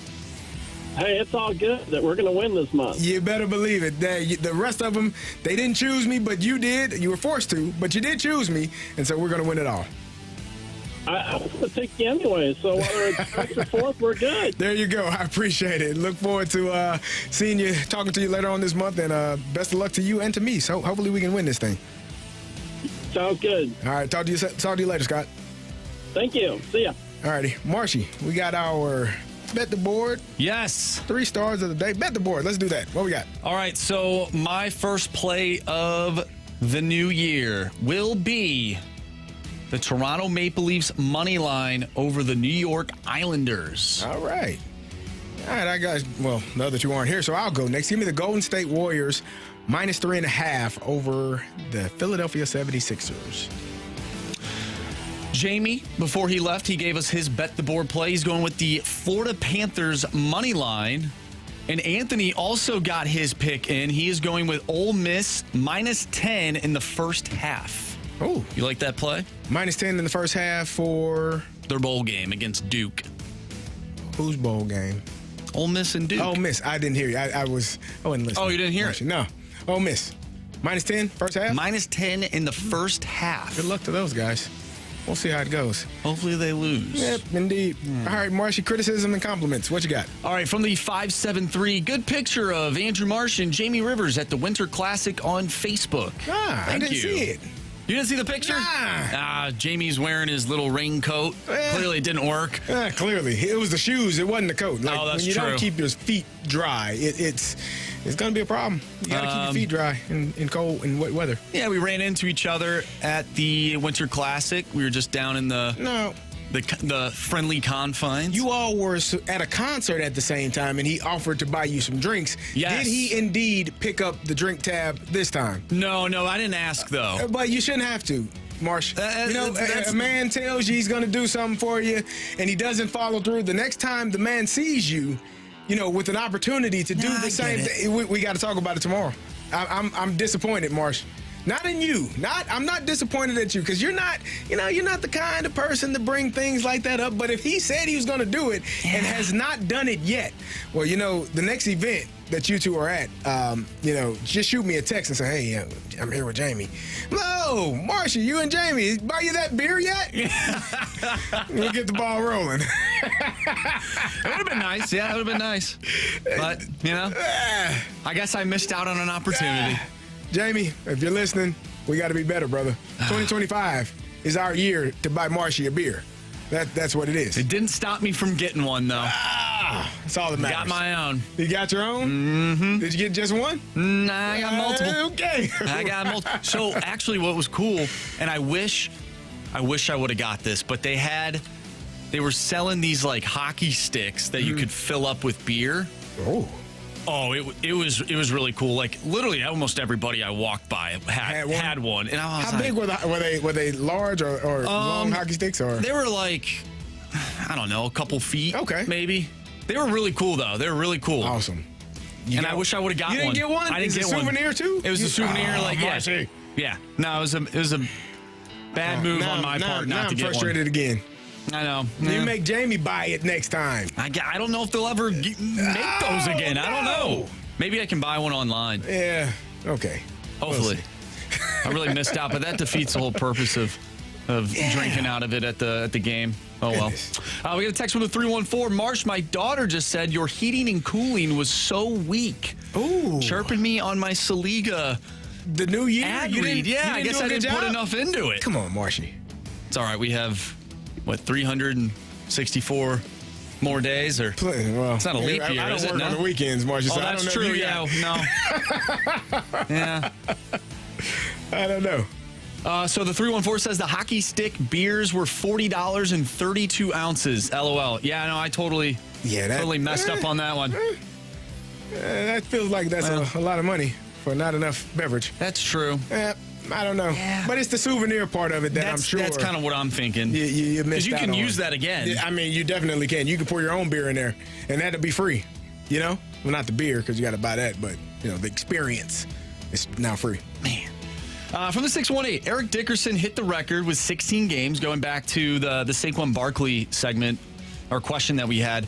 Saquon has already played 16 games, and he's not going to play, so this really doesn't matter. But seems like there should be an asterisk if someone breaks it and needs 17 games. Nobody worries about that. I think they looked at it, and the number of carries were similar for Eric Dickerson and for Saquon Barkley. So that's really what you're looking at. If you got 100 more carries, then maybe there's a problem there. But if the number of carries are similar, I don't have a problem with having one extra game. The 618 says Marsh still hates the 618 in 2025. Always picks the 314 and 636. That's not true. Whoa. You're getting a lot of criticism. I guess I just didn't pick this specific 618 to read off. You're getting a lot of criticism to start the new year off, Marshy. I don't know how I feel about it. Well, it is just me and you, so you and I. You and I. I mean, if anyone wants to criticize the other two guys that aren't here, by all means, go for it. Please do. Not like they're going to hear it. If you missed anything from today's show, you can check it out on the 101 app at the Dobbs Tire and Auto Centers, or check it out via the podcast brought to you by the Schaefer Door Company. It's be a little different. Awkward. Yeah, they're a little Doesn't quite flip-flopped. It was a little. I was wondering, when I'm saying those in the Sports Center updates, and people were like, did he just show back up to work and confuse the two? I felt bad, so I was like, whoa. And then the chain pull doesn't feel the same shape. It doesn't. It's gonna work. It's a work in progress. We'll get it done. Well, maybe we don't do the chain pull anymore. Maybe we do something else. Marshy. I know. No. I'm not a fan. You gotta get 2025 started out right. Yeah. The 636 says, don't worry, it's misdirected anger, Marsh, just because Anthony is not there. There you go. Marshy's getting hated on more than Kirby Smart right now. What are they doing? What's going on with that game? What is Kirby doing? Not doing well? Huh? I think they did stop 4th and 1. Did they? I think they got that. When I glanced at the TV for a hot sec. Haven't been watching. Hey, 618, Happy New Year. ILL. Really? I-N-I. 618, I-N-I. Hey, give some love to my Illini. They were outstanding I keep wanting to say this weekend, but it was this week. Who knows what day it is? Just know it was December 31st. Man, I'm all confused right now. It's Thursday. I'm a jumbled mess right now, Carey. Nope, they didn't stop them. It's 2nd and 4. Started the fourth quarter. No, I guess they didn't. Well, yeah. Well, I hate to be wrong. All right, let's get to our 3 stars of the day before we get out of here. Our 3rd star of the day is going to go to Jamie, who is not feeling that great, but he powered through, passed the gauntlet. So we appreciate Jamie. 3rd star of the day. Good job, Jamie. 2nd star of the day goes out to the Towel Man. For just making the Winter Classic that much sweeter. Oh, man. Counting up to 6 goals. That's a lot of goals, man. Oh, it was awesome. That's a touchdown minus the extra point. Good job, Blues. 1st star of the day, we talked about him earlier in the show. We just brought him up for biggest question of the day. 1,000 games for Cam Fowler. Oh, man. Netted 2 goals in the Winter Classic. Cam Fowler is our 1st star of the day to start off the year 2025. That was that's awesome. Good job by him. Good job by the Blues of going up to Chicago and beating the brakes off the Blackhawks in there in Wrigley Field, too, to make it that much better. Oh, right? Carey, it was so sweet. I'm sure it was beautiful, man. I watched the football game there. It was outstanding. So hopefully the Blues can continue on this trek as the year of 2025 starts, and we'll see how they do. They start the new year off tomorrow playing the Ottawa Senators. Puck drops at 7 p.m., pregame at 6 p.m., and we'll see how they do. Andrew Marsh, Jamie Rivers, Anthony Stalter, I'm Carey Davis. Happy New Year to you all. We are happy to be back. We will continue to see you, but we'll see you tomorrow. See you.